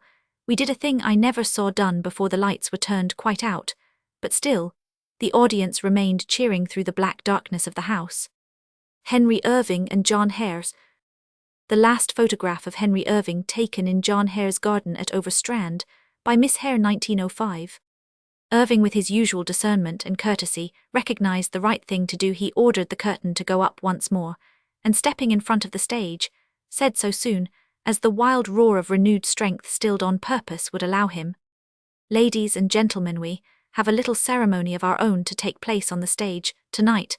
I think, however, it will be the mind of all my friends on the stage that you should join in our little ceremony, so with your permission we will go on with it." Another short sharp cheer, and then sudden stillness. The presentation was made in due form, and then the curtain still remaining up, for there was to be no more formal barrier. That night, audience cheering all the time melted away. It was a worthy finish to a lifetime of loving appreciation of the artwork of a great man. This was Irving's last regular London performance, and with the exception of his playing Waterloo for the benefit of his old friend Lionel Bruh, at His Majesty's Theatre on 15th June, the last time he ever appeared in London. The autumn tour of that year, 1905, was fixed for 10 weeks and a half to commence at Sheffield on 2nd October. The tour commenced very well. There were fine houses, despite the fact that it was the week of the musical festival on Tuesday 3rd. The Lord Mayor, Sir Joseph Jonas, gave a great luncheon for him in the town hall. Irving was in good form, and spoke well. There was nothing noticeable in his playing, or regarding his health all that week. On Saturday night, there was a big house and much enthusiasm. Irving seemed much touched as he said farewell from Sheffield. We went on to Bradford. The Monday and Tuesday night at Bradford went all right. Irving did not seem ill or extremely weak. We had by now been accustomed to certain physical feebleness, except when he was on the stage on Wednesday. The Mayor, Mr. Priestley, was giving a big lunch for him in the town hall, at which he was to be presented 458 with a public address. I joined him at his hotel at a little past 1 o'clock, and we went together to the town hall. He seemed very feeble that morning, and as we went slowly up the steep steps, he paused several times to get his breath. He had become an adept at concealing his physical weakness on such occasions. He would seize on some point of local or passing interest, and make inquiries about it, so that by the time the answer came he would have been rested. There was a party of some 50 gentlemen, all friends, all hearty, all delightful. On the presentation of the address he spoke well, but looked sadly feeble. That night we played Louis Roman 11, he got through his work all right, but was very exhausted after it. The bill of the next night was the one we dreaded. The bells. I had been with him at his hotel for an hour in the morning, and we had got through our usual work together. He seemed feeble but made no complaint. There was a great house that night when Irving arrived. He seemed exceedingly feeble, though not Roman 99, in his dressing room. I noticed that he did that which I had never known him do before, sit down in a listless way, and delay beginning to dress for his part. He seemed tired, not for an hour but for a lifetime. He played, however, just as usual. There was no perceptible diminution of his strength off his fire. But when the play was over, he was absolutely exhausted.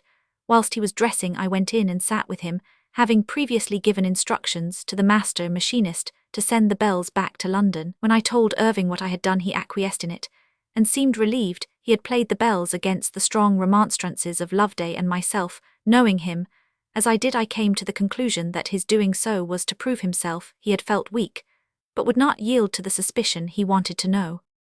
It may be wondered at, or even asked, why Henry Irving was allowed to play at all, being in his then state of weakness. In the first place, Irving was his own master, and took his own course entirely. He was of a very masterful nature, and took on his own shoulders the full responsibility of his acts. He would listen to the advice of those whom he trusted naturally, or had learned to trust, but he was within the limits of possibility the final arbiter of matters concerning himself in which there was any power of choice. The forces of a strong nature have to be accepted. Block these very indomitable forces of resolution and persistency off. The disregard of pain or weariness to himself, which had given him his 459 great position, ruled him in weakness as in strength. His will was the controlling power of his later, as of his earlier days. Moreover, he could not stop to do, so would have been final extinction. His affairs were such that it was necessary to go on for the sake of himself in such span of life as might be left to him, and for the sake of others. The carrying out of his purpose of going through his farewell tour would mean the realization of a fortune. Without such, he would begin the unproductive period of age in poverty, accustomed, as he had been now for many years, to carry out his wishes in his own way, to do whatever he had set his heart on, and to help his many friends and comrades. To be powerless in such matters would have been to him a never-ending pain of chagrin. All this, of course, over and above the ties and duties of his family, and his own personal needs. He was a very proud man, and the inevitable blows to his pride would have been to him worse than death, especially when such might be obviated by labour, howsoever arduous or dangerous.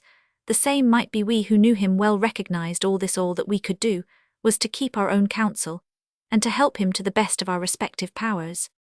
Roman 12. The next morning, 13th October, I went to Irving at 12:30. Loveday, as had been arranged, came at 1 o'clock. We three discussed matters ahead of us. Fully, we decided on the changes to be made in the bill for the following week, when we were to play in Birmingham. Irving seemed quite calm, and under the circumstances cheerful. He endorsed the decision of the previous evening. As to leaving the bells out of the repertoire for the remainder of the tour, he seemed pleased at not having to play the piece for the present. We then decided on such other arrangements as were consequently necessary. During our conversation, Irving said, "Of course the American tour is absolutely impossible. It will have to be abandoned, but time enough for that. We can see to it later."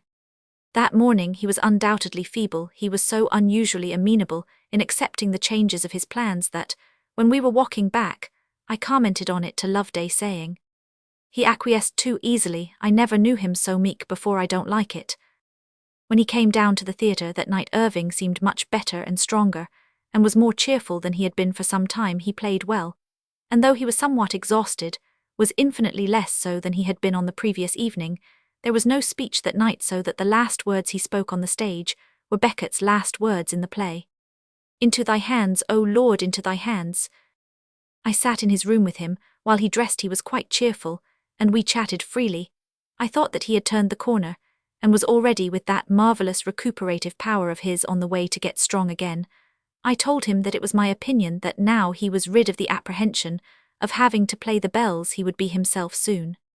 "You have been feeling the taking up of your work again, after an absence from it of 4 months, the longest time of rest in your life. Now you have got into your stride again, and work will be easy." He thought for a moment, and then said quietly, I really think that is so then. He seemed to get quite cheery.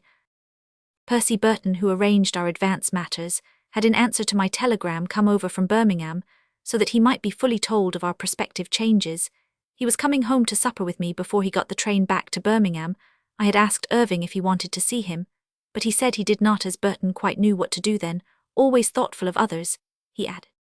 But if he is going by the 1:00 train, you must not wait here. He will want time to take his supper. I stood up to go, and he held out his hand to say good night afterwards.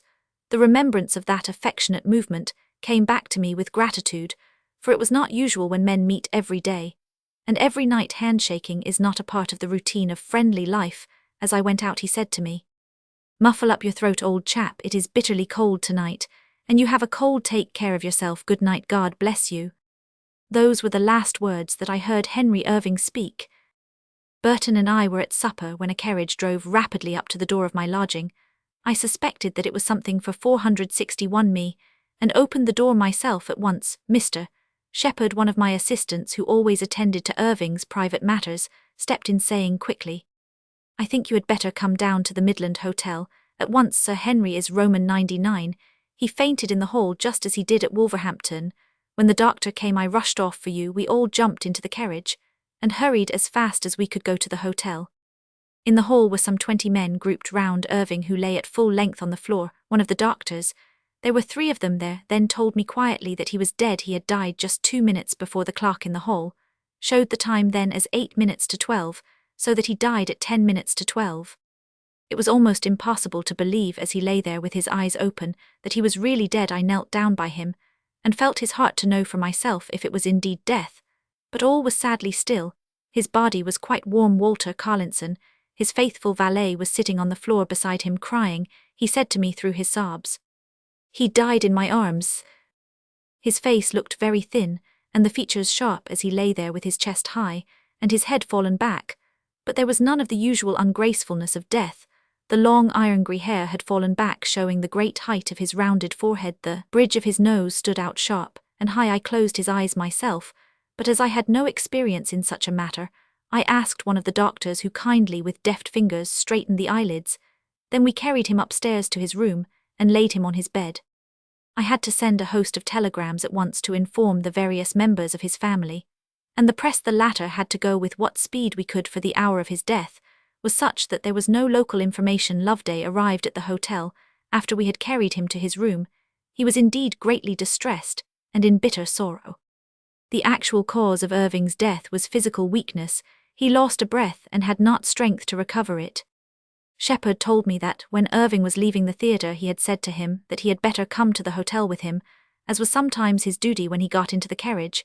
He had sat with his back to the horse thighs, being his usual custom, by 462, which he avoided a draught. He was quite silent during the short journey. When he got out of the carriage, he seemed very feeble, and as he passed through the outer hall of the hotel seemed uncertain of step. He stumbled slightly, and Shepherd held him up. Then, when he got as far as the inner hall, he sat down on a bench for an instant.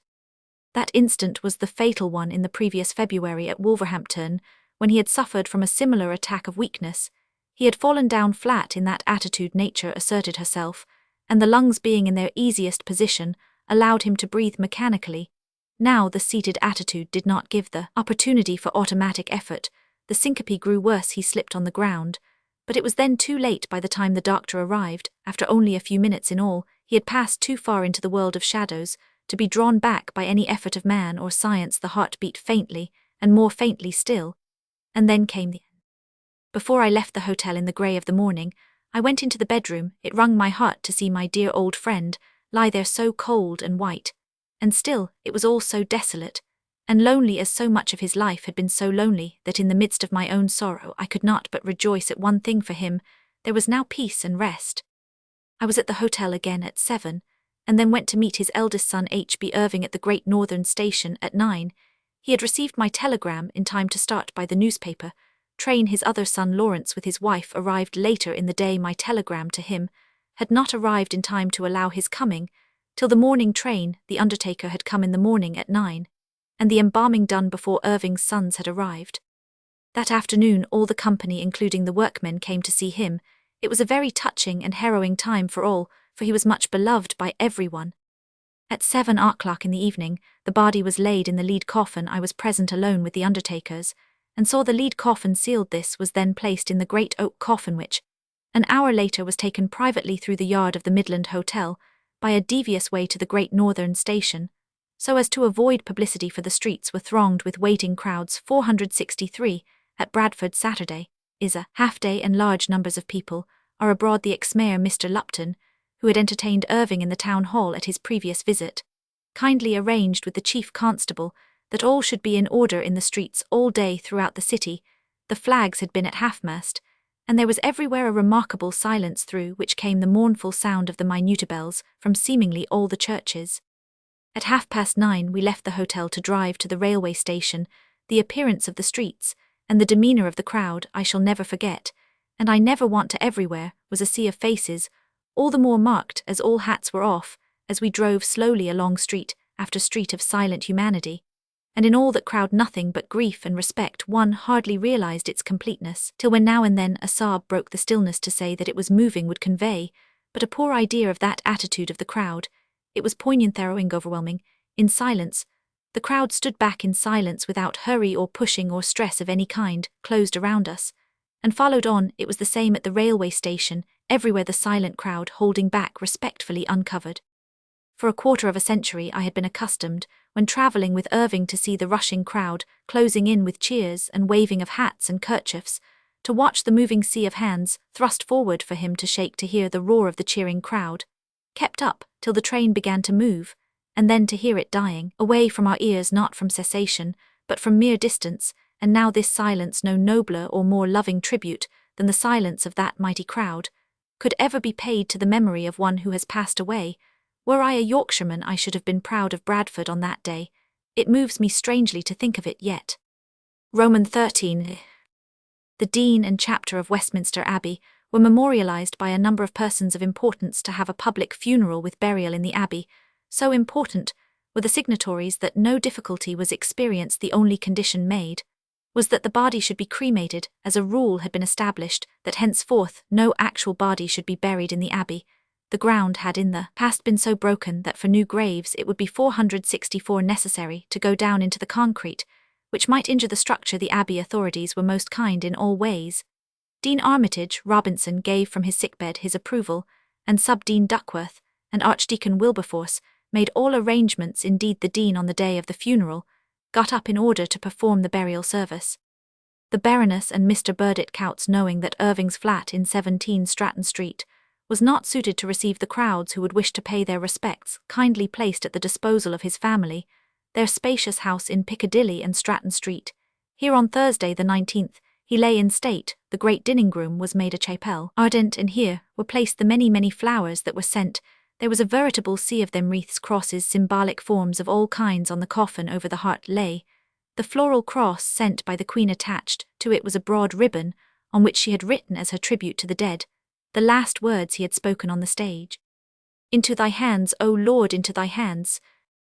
On a little table in front of the coffin lay the wreath sent by Ellen Terry. Behind, hung high along the end wall of the lofty room, was the palsent, anonymously, as the card on it declared. Surely such a pall was never before seen. It was entirely wrought of leaves of fresh laurel. Thousands upon thousands of them went to its making up. It was so large that at the funeral, when 14 pallbearers marched with the coffin, it covered all the space and hung to the ground before, behind, and on either side. Through that room all day long passed a silent and mournful crowd of all classes and degrees, and at any moment of the time a single glance at their faces would have shown what love and sorrow had brought them there. Roman 14. The public funeral took place on Friday 20th October.